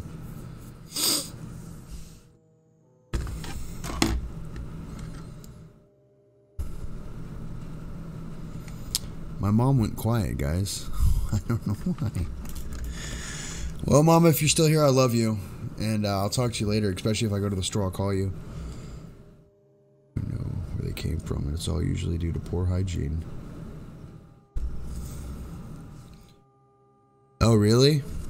Well, I don't ever use the hand sanitizer because I think that that's making a weak nation. I'm here and I love you too. Oh. Like, I don't think a virus is probably making me healthier, but if my body knows how to fight it, that's good, right? I don't know. It's weird that I don't hurt. It just kind of hurts to cough. But not really. It's definitely in my throat, though. Glad it is not moving to my lungs yet.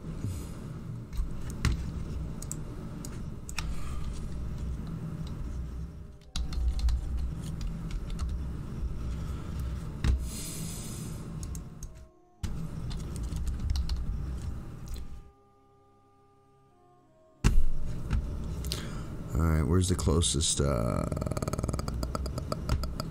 place I can go to get some stuff? Smoking doesn't help? Says a woman that smokes a pack a day. David's tea nearby. Do I have a David's tea nearby? What? What is that? You know I live in Odessa, Texas, right? Yeah, I was thinking about going to HEB. I bet HEB has stuff.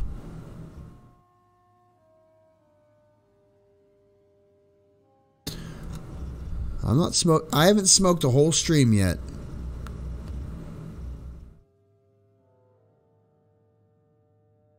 Oh, no worries, Ferd. You thought David's tea was everywhere?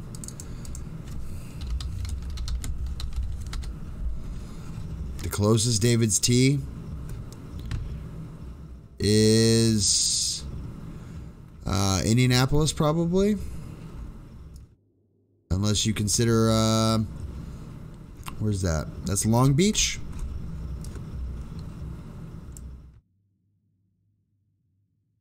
My tea is everywhere? Oh, David's tea. Nope. It's just in Minnesota, Wisconsin, Illinois, Indianapolis, Ohio. Looks like right there at the border in Canada land. New York and California.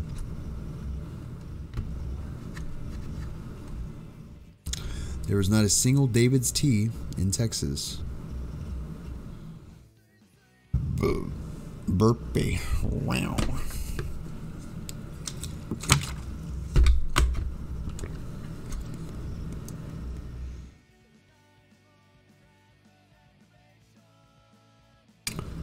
Oh, there's a bunch in Sacramento.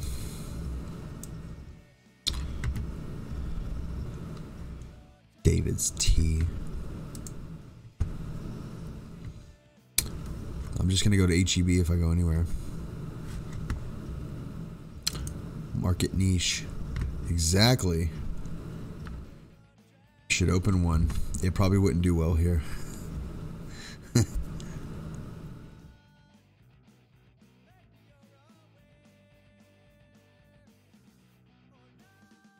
Don't hate. Just for car windshields, so they gave us a Colonel insignia. That was awesome.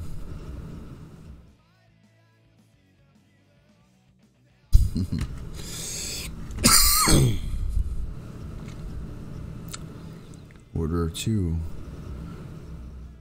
Have lemon, have tea with mint and honey. Works nicely for soothing. Throat rescue. Has star anise, fennel, licorice, mint, and orange peel in it. A barbecued flavored tea.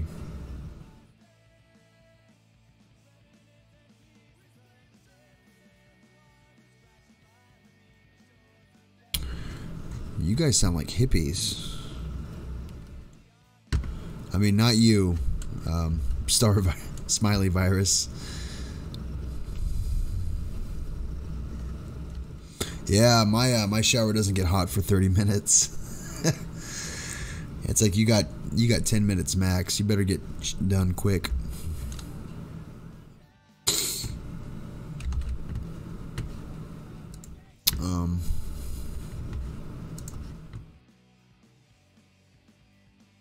I mean, all this stuff probably works for y'all, but I don't know. Not a hippie. I just stumbled on tea. I was desperate and it worked so well. Now I stock it. Chappy, please help me. What do you need help with, horn dog? My mom's in here. Watch your language or I'll ban you. Ernie, David is right. I take a big steamy dump, then a bath. So I'm going to play my games now. Yeah, that's probably a good idea because Ernie's starting to get weird. Actually, I love the environment. So maybe I'm a hippie. Never mind. I got a bean and cheese burrito. Will that help my sore throat? I love you too, Mama. You be good. You don't call her mother. That's just weird, Bubba. You call her Mama or Mom. Don't be weird. Don't be weird. See you later, Mama. I love you.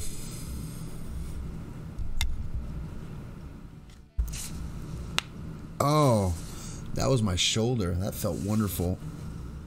That one doesn't want to pop.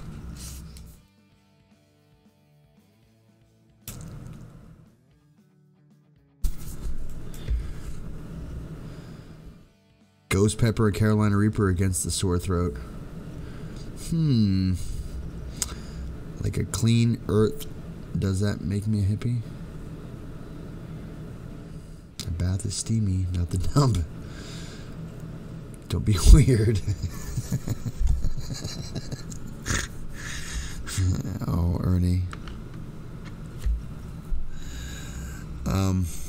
I might run to CVS, maybe? Will they have echinacea? Maybe they'll have it. I mean, I don't hurt. I just need something to kill a virus. What kills viruses? I mean, I'm pretty sure that's what's wrong with me.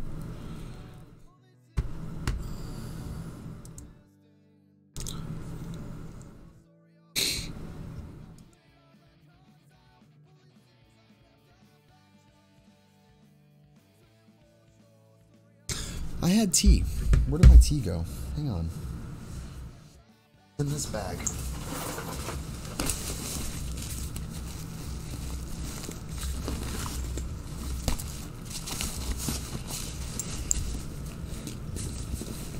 I had like a bunch of tea.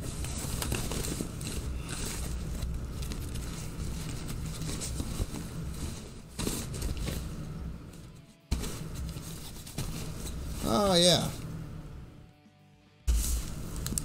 Well, will this work? Probably not.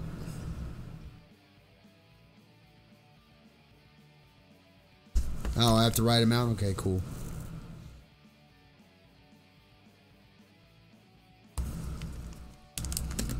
Whiskey and hot peppers.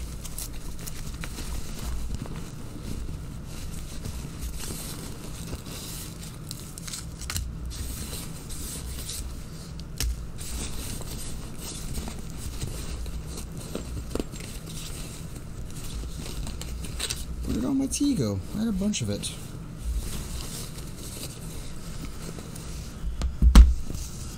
Am I contagious right now?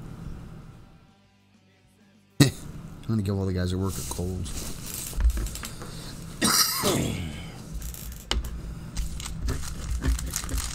Had more than this. Black tea won't do nothing for me, will it? Drink a beer. I should drink a beer.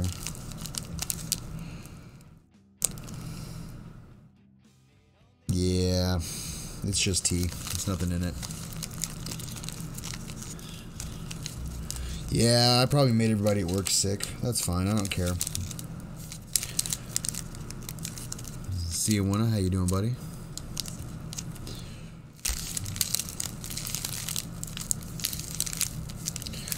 How do I know if it's a virus or a cold? Like, will a cold make me feel terrible? I don't know. It could be a cold. I don't know.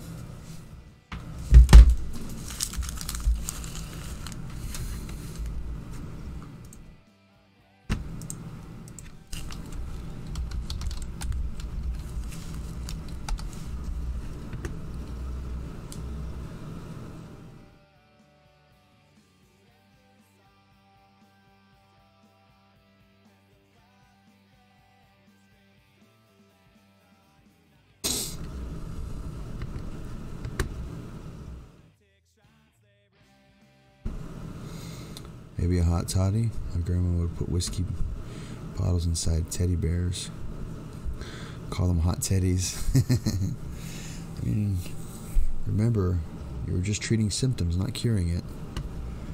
Oh, I don't know.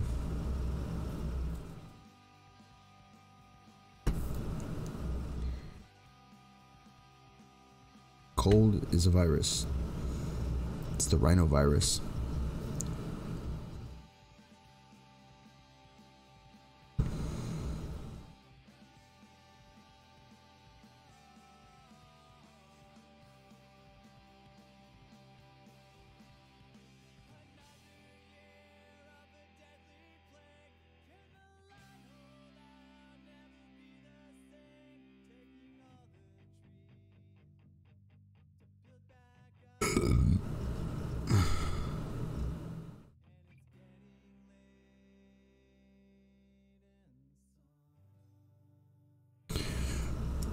Can I make drugs with it? Just kidding. Viruses are thinner, the largest of them smaller than the smallest bacteria. All they have is protein coat and a core of genetic material like RNA or DNA. Unlike bacteria, viruses can't survive without a host. They can only reproduce by attaching themselves to cells. In most cases, they reprogram the cells to make new viruses until the cells burst and die. In other cases, they turn cells into malignant or cancerous cells. Jesus. I'm getting sick. I drink a whole bottle of Robitussin and I feel better. Oh, jeez. How you doing, Civ?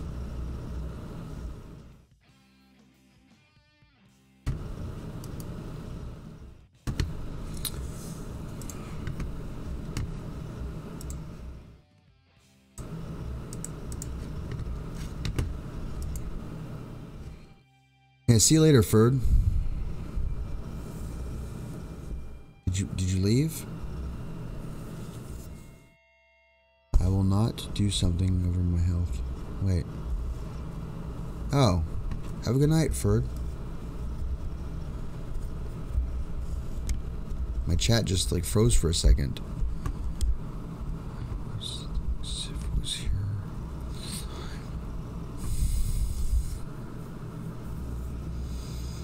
Are you seeing purple elephants after Civ? Sorry, I had a phone call. It's okay.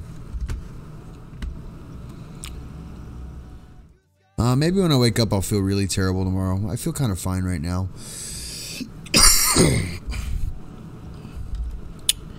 I would really like to have a cigarette, but no cigarettes right now.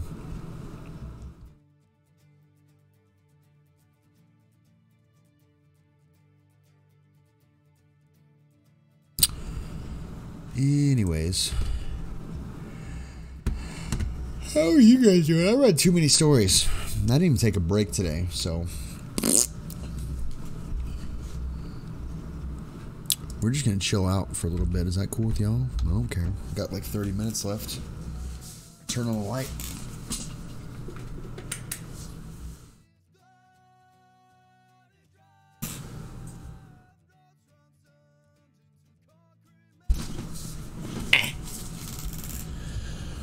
Oh well, cigarettes are bad, okay? Getting ready for work. Right on, Bubba. Oh, Bean Burrito, I want you so bad right now.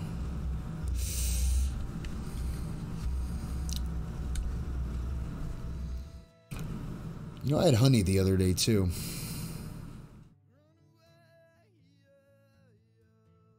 Ernie, that sounds good. One of my watermelon Arizona 1-pack Skittles, 1 bottle of Robitussin. Call me in the morning if you can.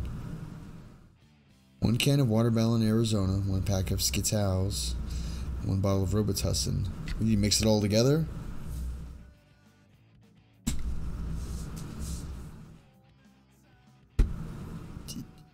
What? I don't understand what's happening. Maybe you could put a couple of leave in there? I don't know. Mix well. I'm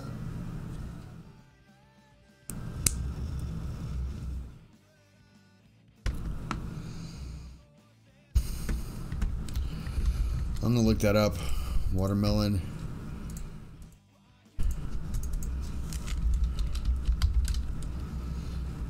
Tea.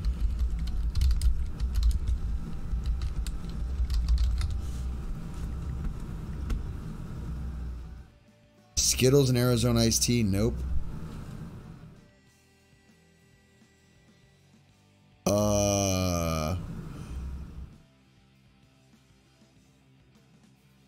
That's racist.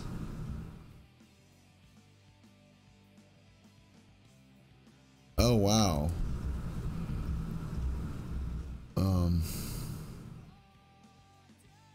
Oh. That's purple drink, isn't it?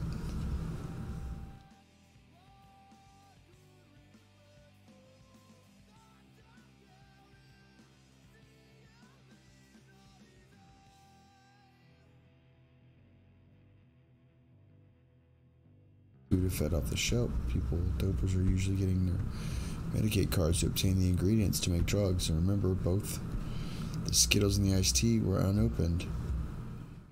Police arrived at the scene. What?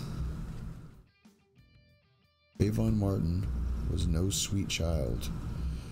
This was one piece of evidence not allowed in the testimony by a biased Judge Nelson. Skittles and Arizona iced tea, purple drink. Skittles and Arizona iced tea make called lean, which is the street way of getting high. Ernie, what are you trying to get me into, bud?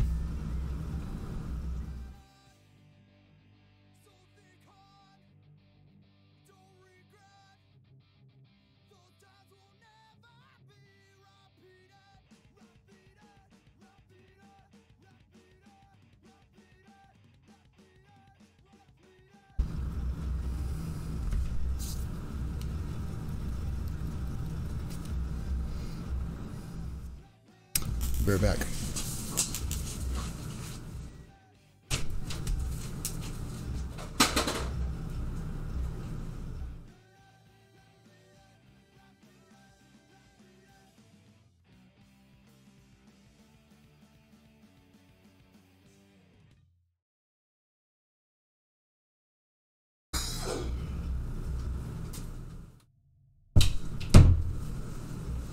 I gotta pee real quick. Be right back. This won't help me right now, will it? I don't know. Tell me in the chat, please.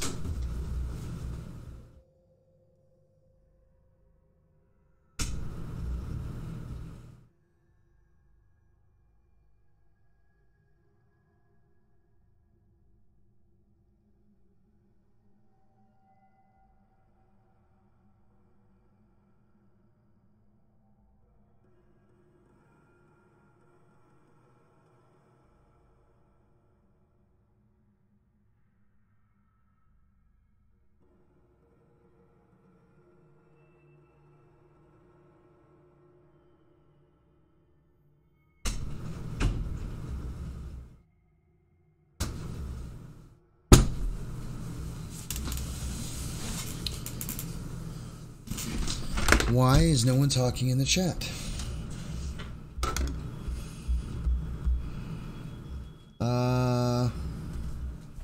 There it goes.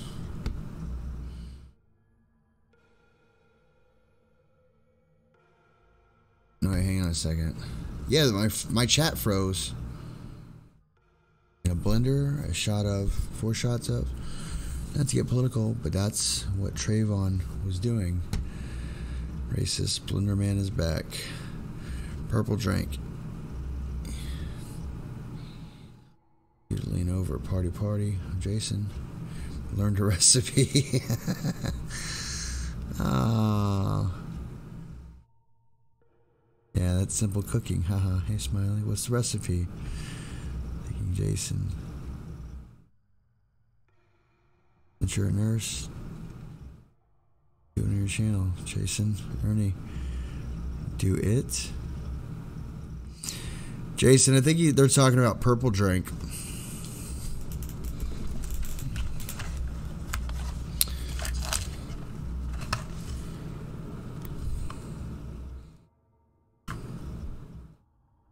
So, yeah, this won't do nothing for me.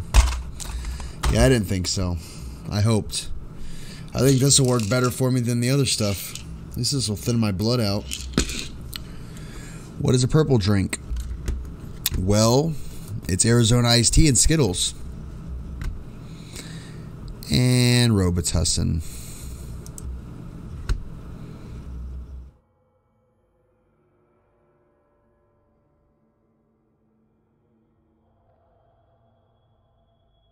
That's terrible.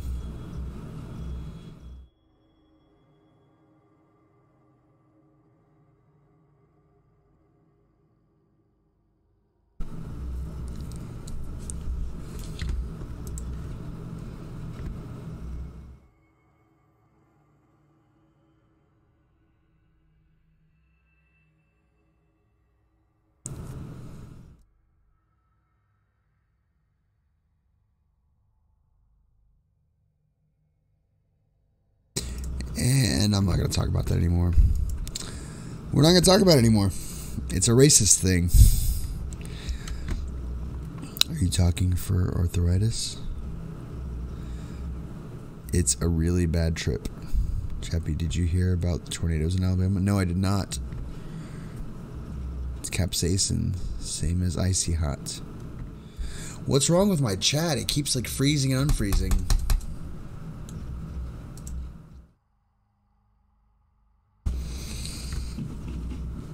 I'm not freezing on you guys, am I?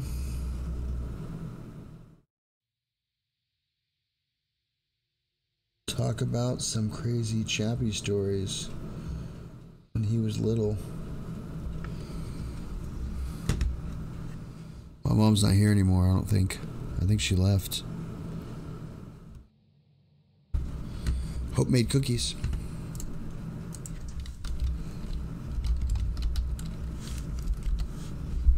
That's terrible.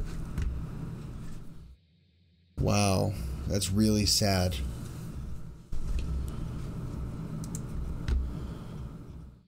Oh, that's neat.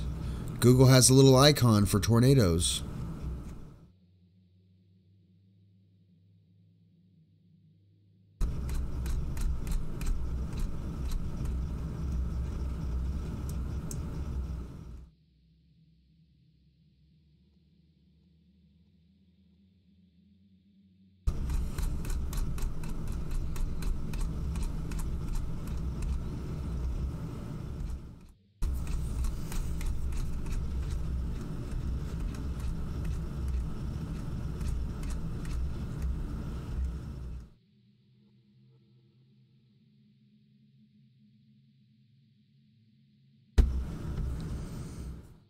Police Academy for me.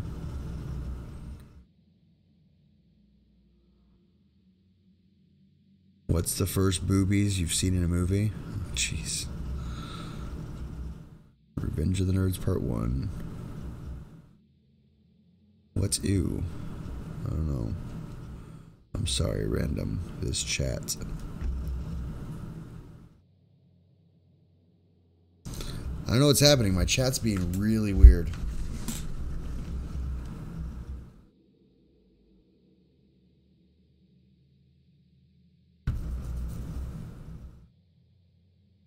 David, language, jeez Louise.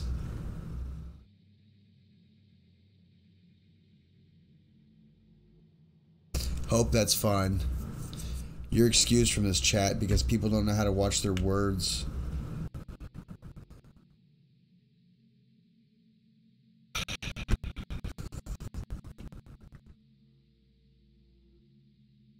But it's whatever. That actually is kind of funny though, David.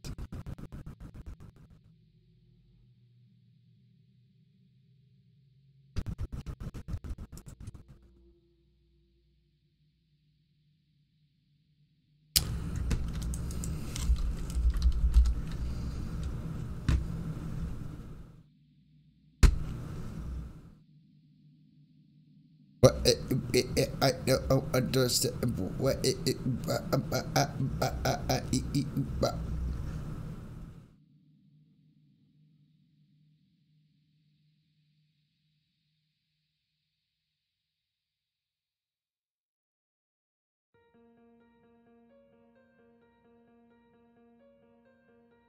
David, you were rolling around for like 3 minutes. It's pretty funny. Jason licks it. When I was little, my dad ordered some whippets in the mail. He started sending freaky catalogs. I intercepted those boobies. Also, man thongs. Might have warped me. Maybe.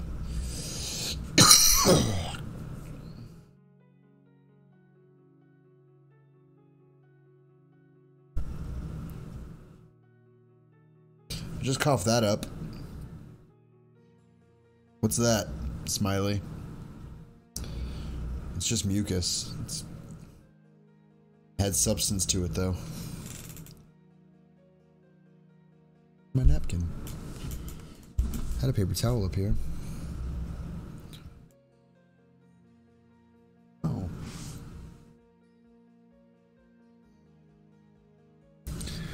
Did Smiley leave? Did y'all scare Smiley? Oh. That's Evan Nasty first off.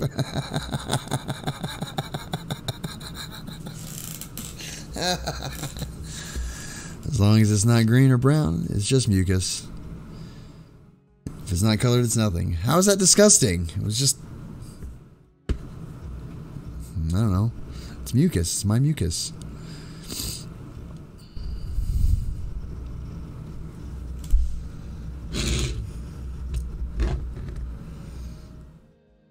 I love Devo. Don't forget to let me know about the interview. Just messing around with you, bro. I know you are, because I watched your video and you were pooping. Not really. Body fluids don't bother me. I can't stop seeing the image in my head. My zipper's down. That's weird. Got it. Did not zip myself up in it. Time for a gummy bear.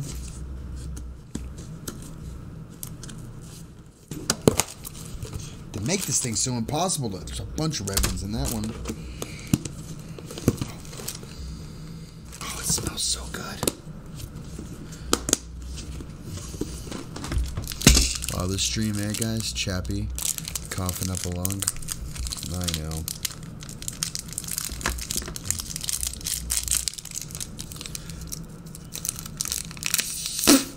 Nope, didn't fly away. Ooh, there's a green one.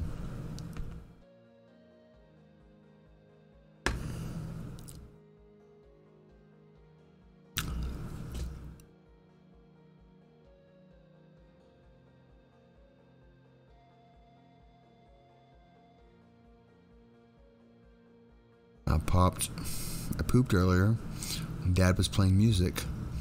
I did a David impersonation for real. Sort of banging your head around.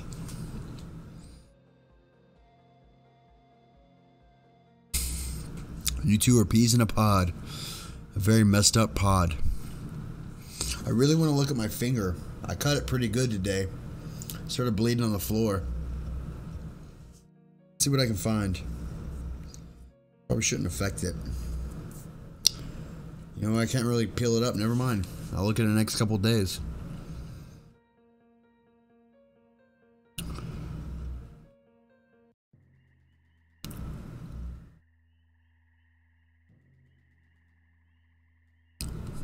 David's hitting on Bridget in a weird way. Jason is. Sorry, David. Not you. Jason. Heh. He's not really hitting on her.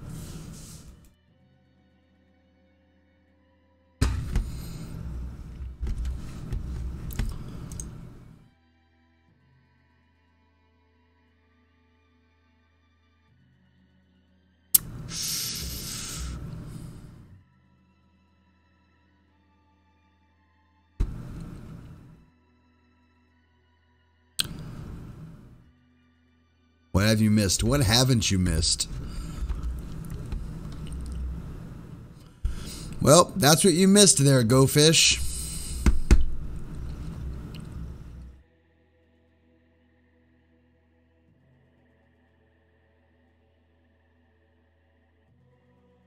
I'm not hungry anymore, Hope. Thank you, though.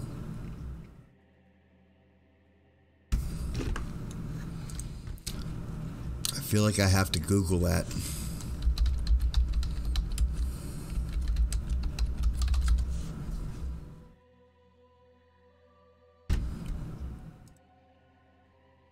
Yeah.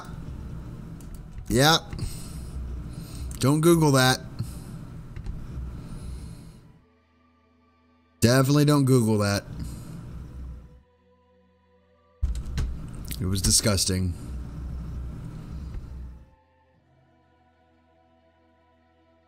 Thanks, Ernie.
I'm just watching y'all now.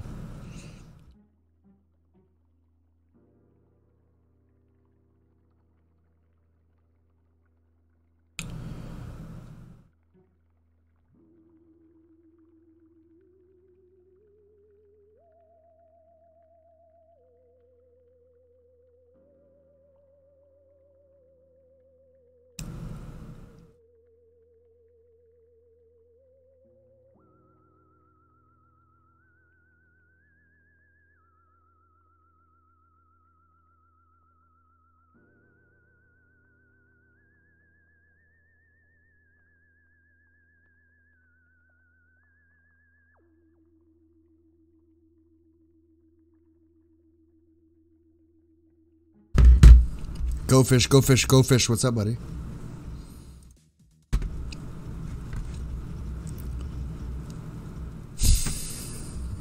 David.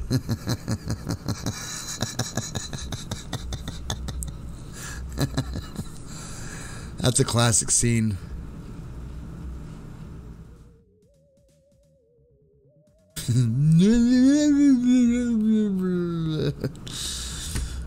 Oh.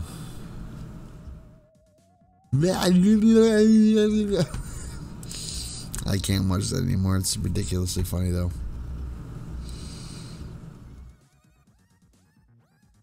Tomorrow is Fat Tuesday here.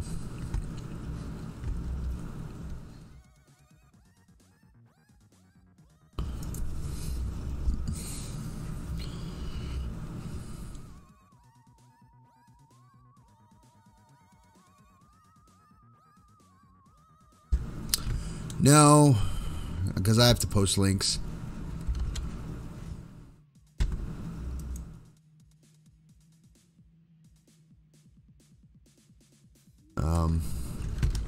Here. David posted this. Let me know if that works for you. That's what happens to a gummy bear when you suck on it. As they look like before. Well, I think he was this color. Yeah, he was this color. Whatever.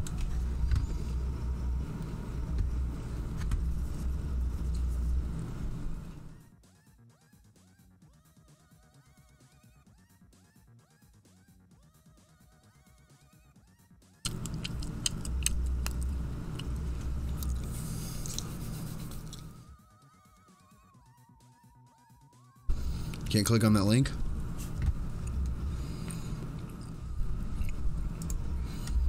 Oh.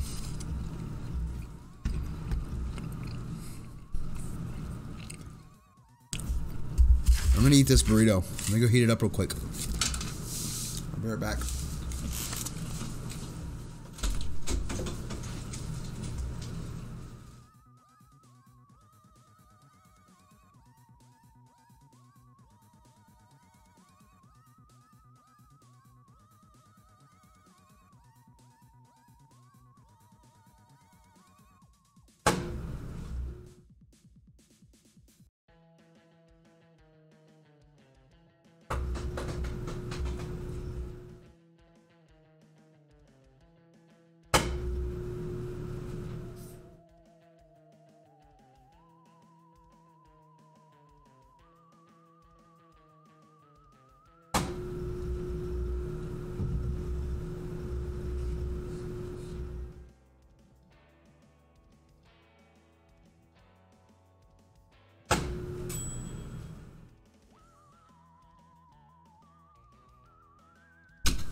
Yeah. Yeah, I'm having a good hair day. Look at that.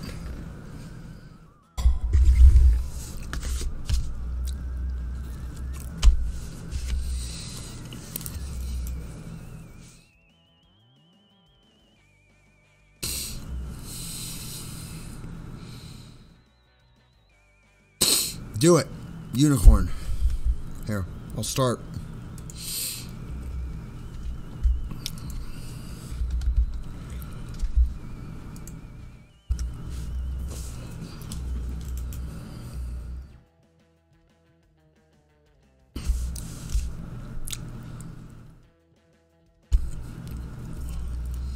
No, he saw.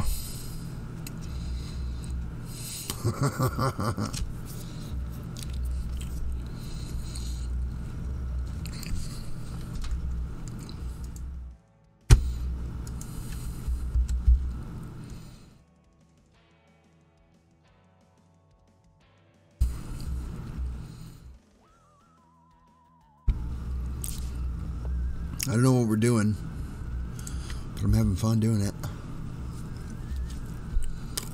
Oh.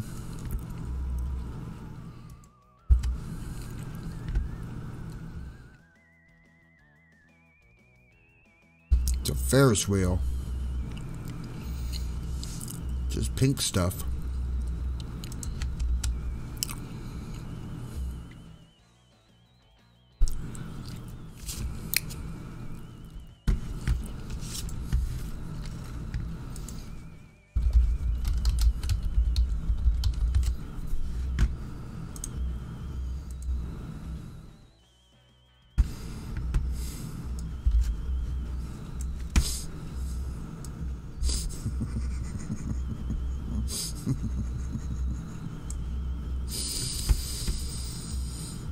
Oh.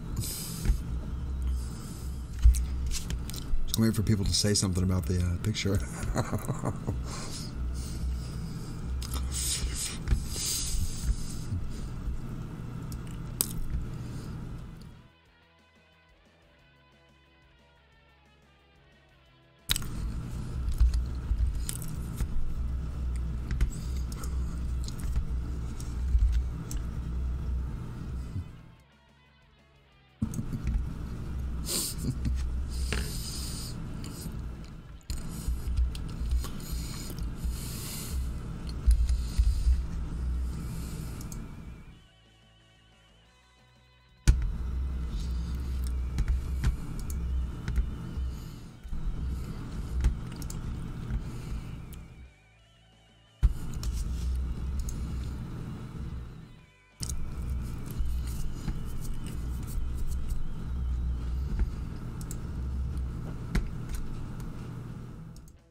Oh.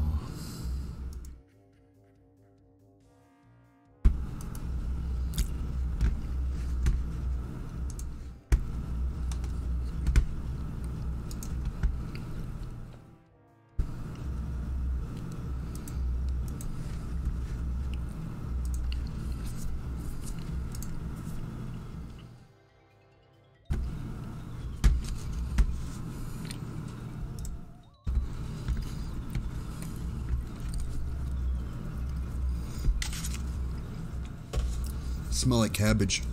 Carnies. David at the same time.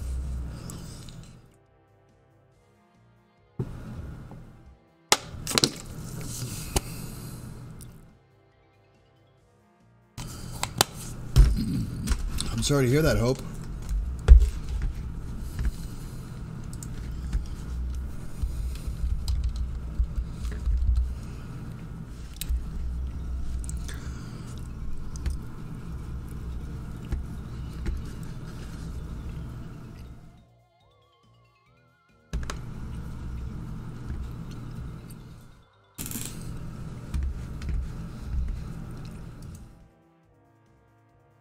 Did y'all scare Jason away? What am I most afraid of?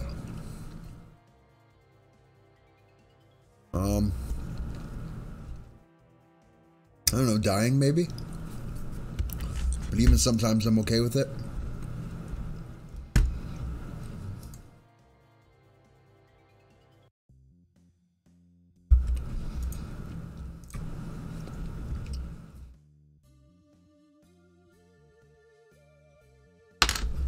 Chappy, give us a dang old dang.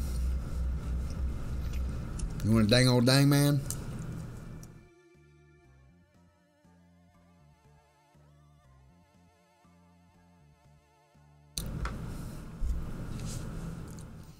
David. Oh, Civ, look around. It's missing already.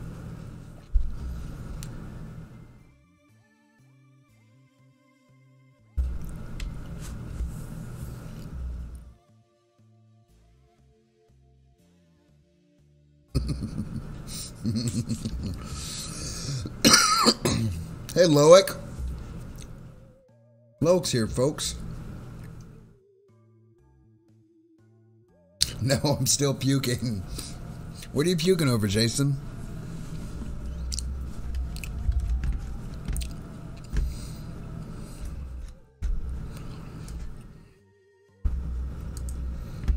I feel like I'm gonna have to delete this stream when it's over.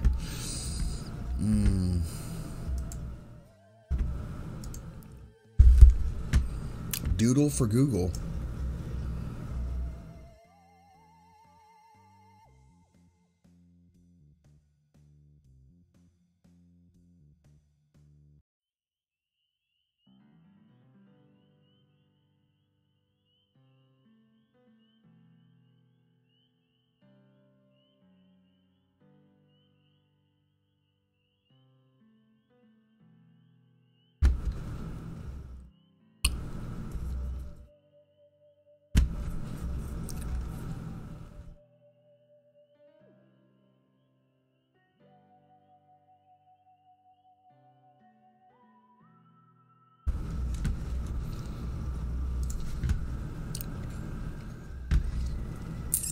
Me?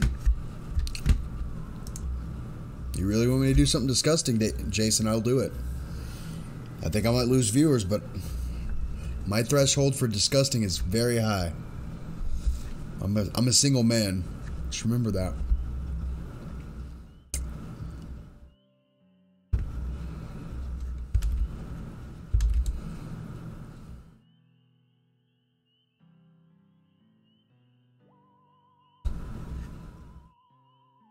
The chappy mucus horror scene is why I'm still puking. Jason, I don't second guess farts usually. That's how disgusting I can be. So, I mean, just take that information. I can't do that. I can't do that without laughing.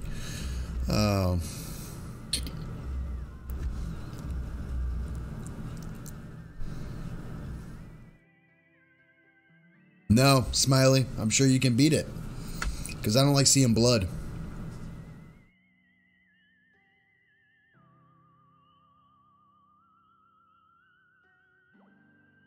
Oh, I had a piece of mucus. I was like, hey, is this anything? And I pulled it out of my mouth and went like that. There's a little white thing.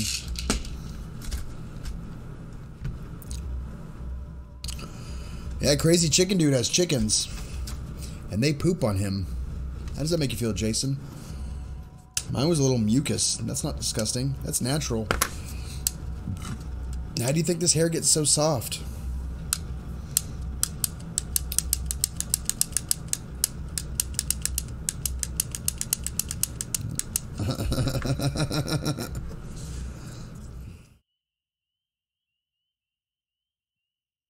Yeah, guys, if you were interested, Smiley said he'll do a gross off.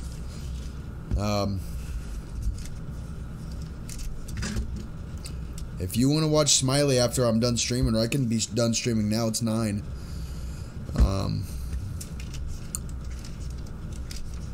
Give me a 1 in the chat if you want Smiley to do a gross off.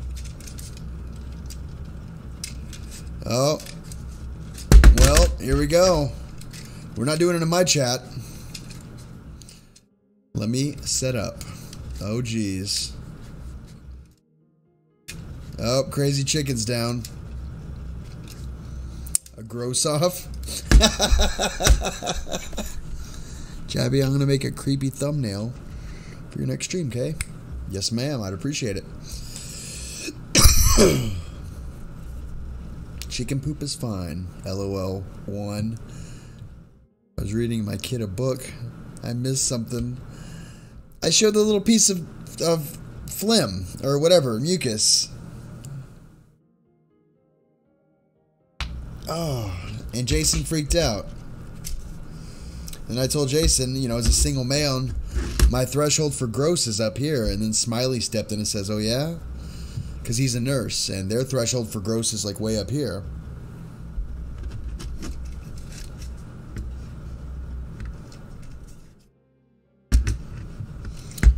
Phlegm is fine. So, yeah. Jason didn't like it. Jason will not be attending the gross off. Actually, I would really very much enjoy Jason to go to the gross off. It would make my day.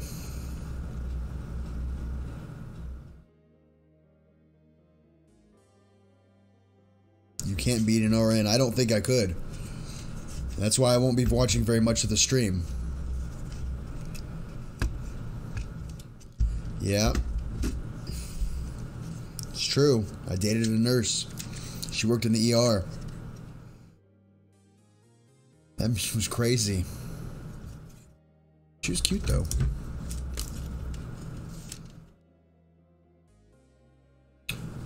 This is how I take out the, there's a bunch of these stacked together, and I have to go like this, and then I pop it out. Because I work with electronics. Not gross, disgusting people.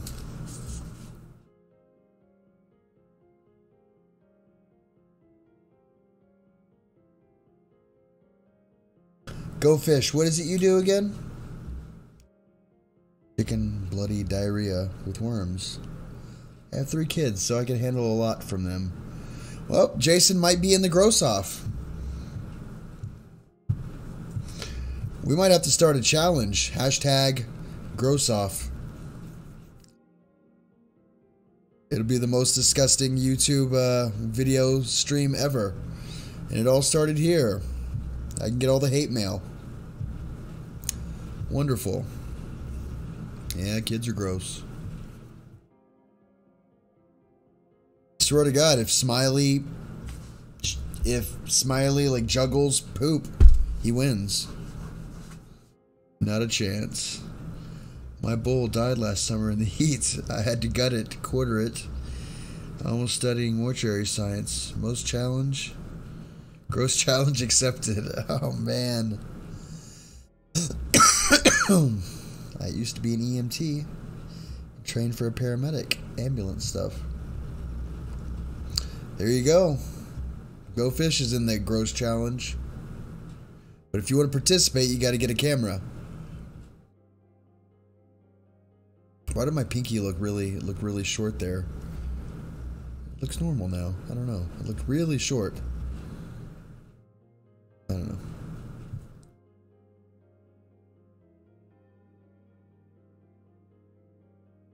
I feel like I should send the camera off to people to be gross, and then they send it to the next person. That would be such a disgusting camera. Pucosaurus.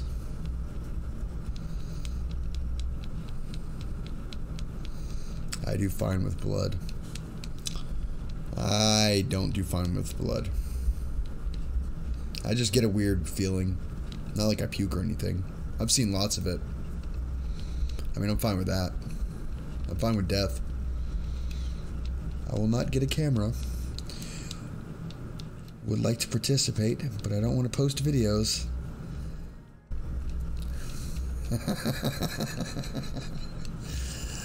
Oh, no. Gross challenge winner right now is...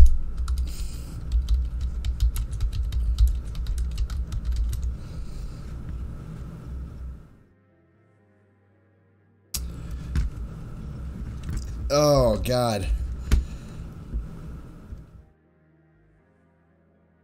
Period blood masks.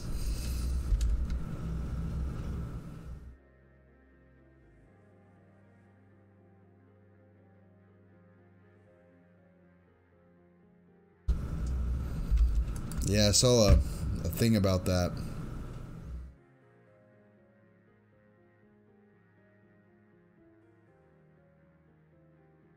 But masks?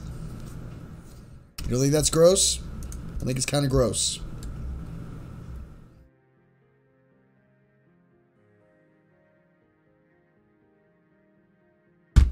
No, they're not gross. I don't smell them or anything.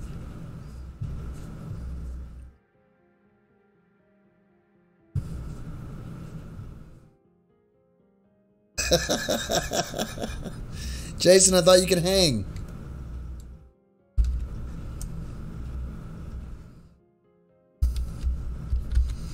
Thong shorts for the win.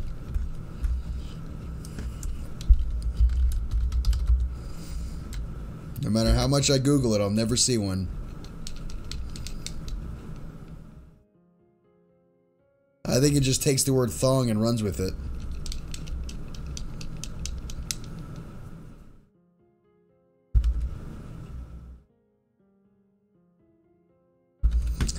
I'm still here.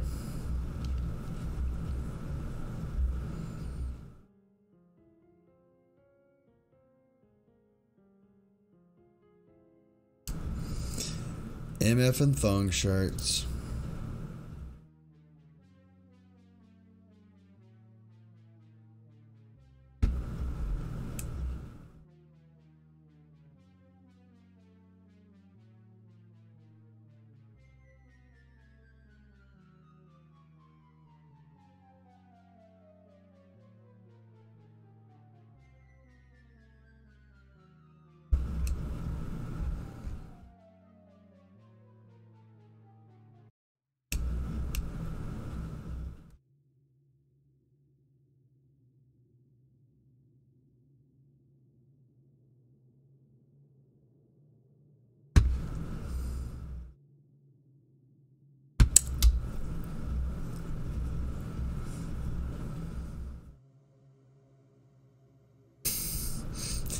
Just Googling. I'm sorry. And I won't even talk about what I was Googling. Here's a gross one. Dr. Pimple Popper. Oh, I like Dr. Pimple Popper. Oh, geez. I'm not sure what theSmileyVirus is about to do, guys. But I'm gonna wrap this up pretty soon, so we can all shepherd over to theSmileyVirus's stream. And then the next person wants to take up the challenge. I think it should be something like hashtag disgusting challenge or something like that. Gotta hope this doesn't get pinned on me. I do hope it goes viral, though. I do hope for that.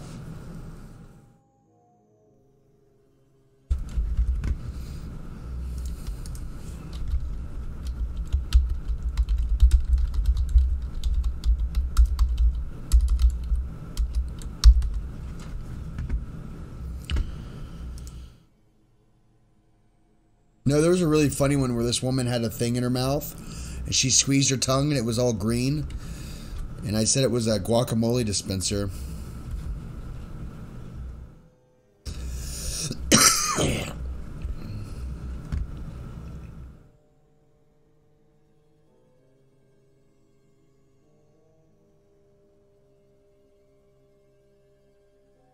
His stream is called Gross Off. Really? Has he already got it up?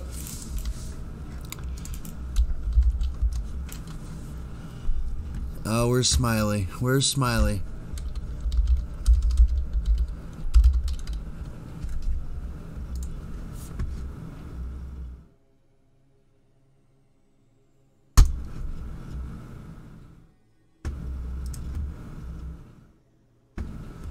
Hey, buddy, can you see me? Because I see you.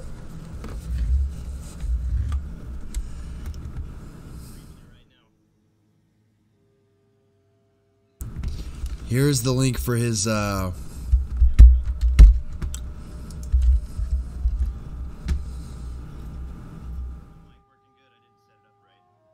I can hear you. Can you hear me?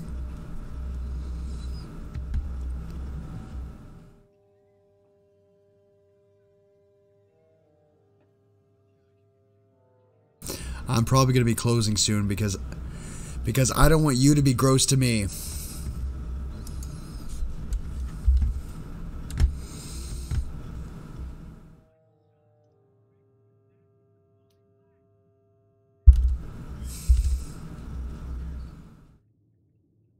Is he gonna vomit? Puke isn't that gross. Inappropriate messages. Are we gonna block inappropriate messages?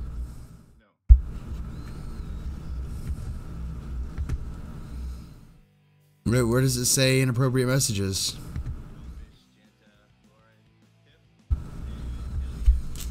Everybody give a thumbs up. Oh, jeez.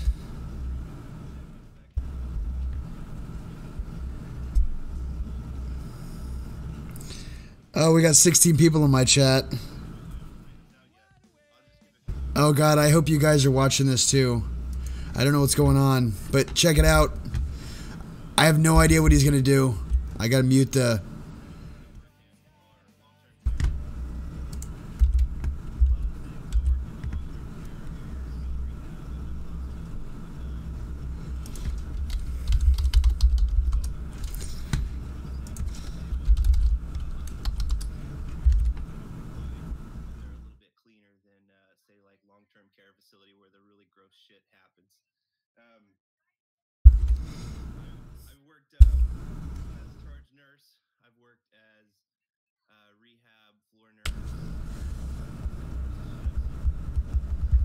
Hey, go fish. Nighttime, covering the night shift. I'll give you one story right off at a facility I worked at for. Hey, Smiley, wait.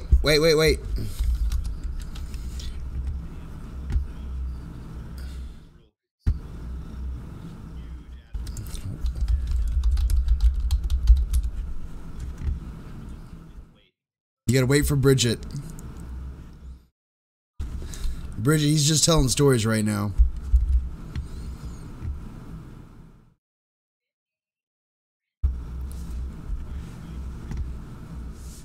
Yeah, guys, go ahead and sub Smiley. Thanks, Siv. We're drinking vodka right now, straight. And what? No, I'm just... Is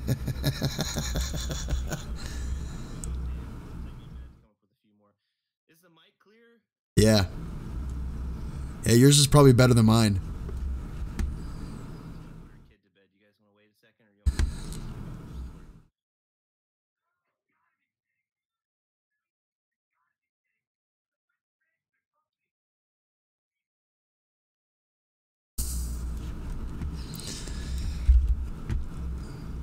I'm not sure what's happening right now.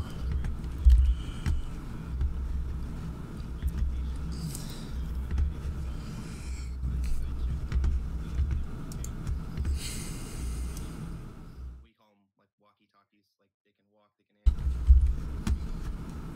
They had no confusion.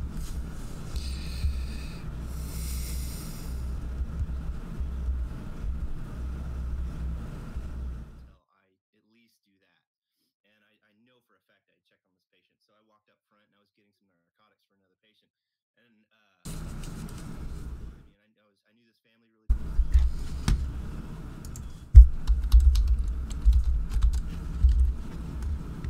I just checked on him maybe 10 minutes ago, and I'm just, I don't know, maybe 3 minutes later, she bursts out of the room and she's screaming. She goes, "Oh my God, something happened!" And I was like, "Oh no!" Like I just walked by this guy.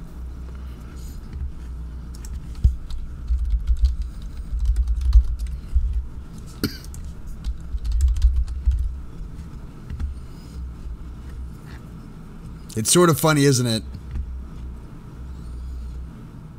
overexerted himself. That's not the worst part. That's not even.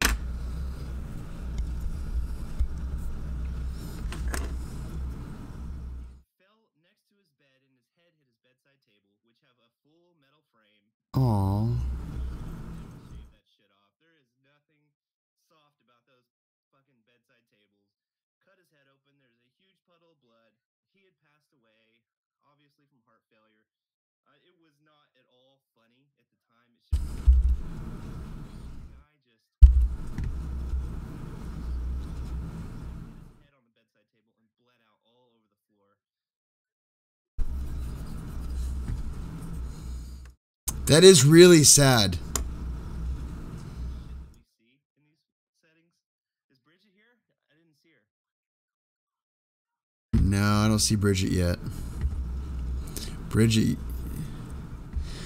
It's so sad. I thought he like pooed all over himself or something. At least he didn't poo all over himself. Jeez. Yeah, that was rough.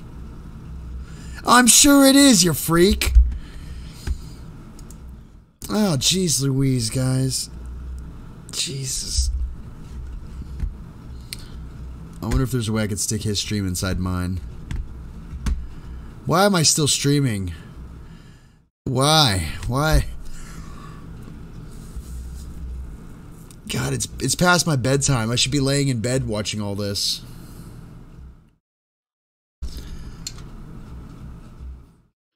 Jeez. And I got 10 people in my room, and you got 8 in yours, 7.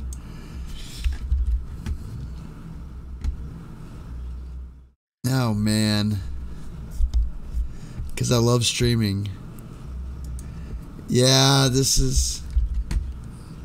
Bridget's name. I'm gonna go into this next one. Bridget, hurry your ass up. It does tear up your liver. Shutting your liver down is really terrible. You're not processing your ammonias. Your ammonia builds up in your system, and the worst thing that they have to do to you is flush that ammonia out of your system. The best way to do it is they give you something called lactulose, usually, or inulose, or however you want to call it, and it gives you this chronic diarrhea, and you have to flush flush out all this ammonia. And you have to have like 4, 5, 6 bowel movements a day, at least, just to keep your ammonia levels below a certain level. Otherwise, you get really confused.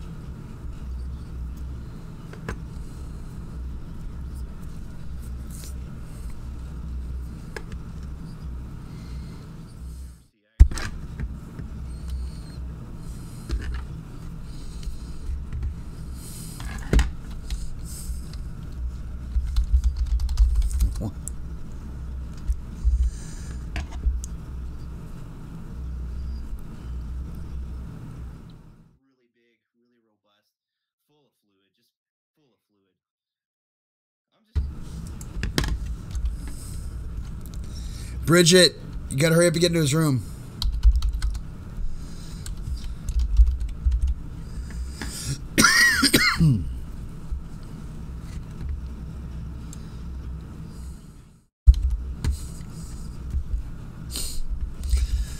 Oh man.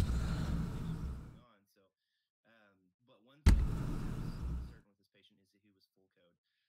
It's probably bad that I mention it to you guys because you see how we judge patients, but when they're full code and they have all these chronic, huge list of diagnoses,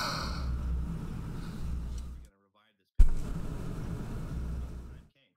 The fucking patient crashed on me right after a lunch meal before.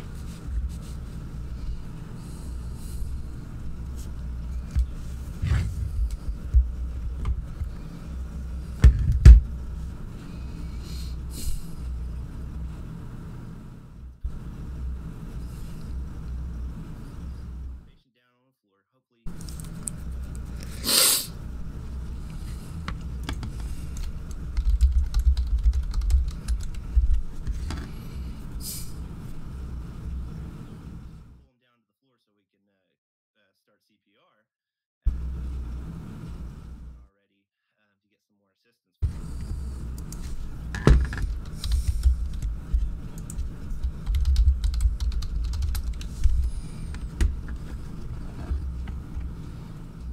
We got diarrhea, we got stool, just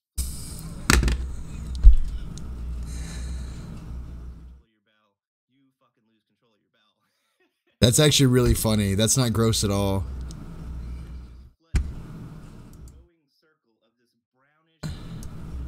Mixture. I'm listening to this.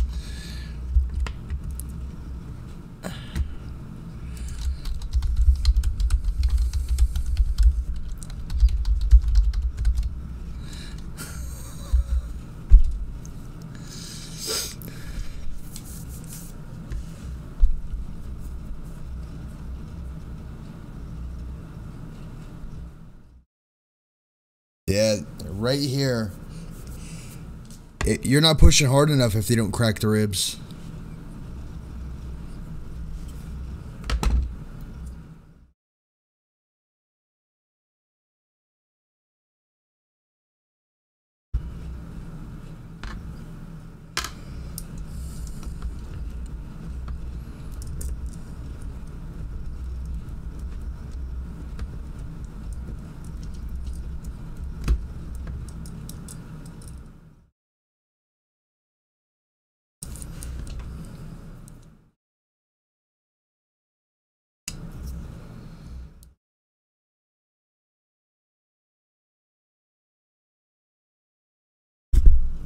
It's color disgusting.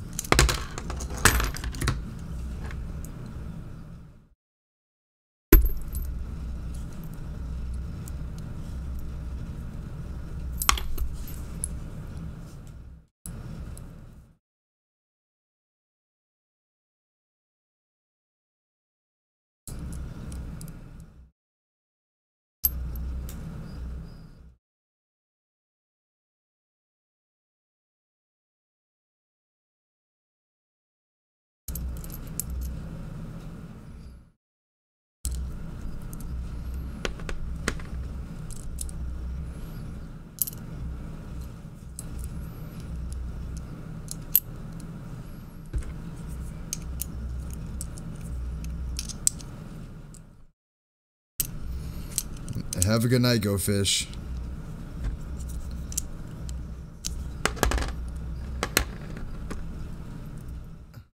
Oh, I'm sure Ernie's got plenty of gross stories. That weirdo. Yeah, it's a couple seconds.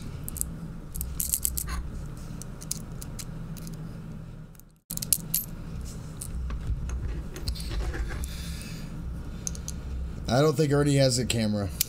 Or unless...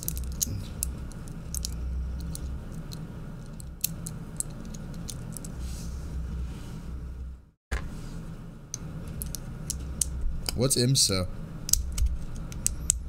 I'm not sure what that stands for, guys. I'm probably going to be getting off the stream here pretty soon, actually. But I'll keep watching. Oh, EMT stuff. I think Go Fish was doing EMT stuff, too.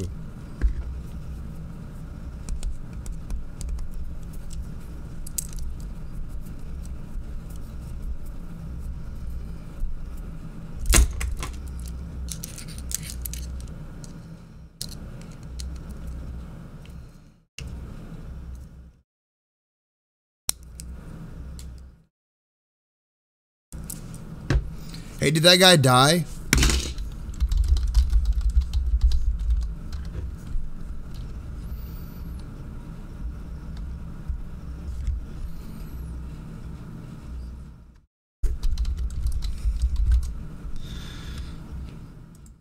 Alright guys, I'm going to get off the stream. I love you all. You're awesome. Check out SmileyVirus' stream. He's a nurse. He's an awesome guy. He's telling funny stories that are kind of depressing. I'll be back tomorrow. I will be back tomorrow to do some more streams. Good night, everybody.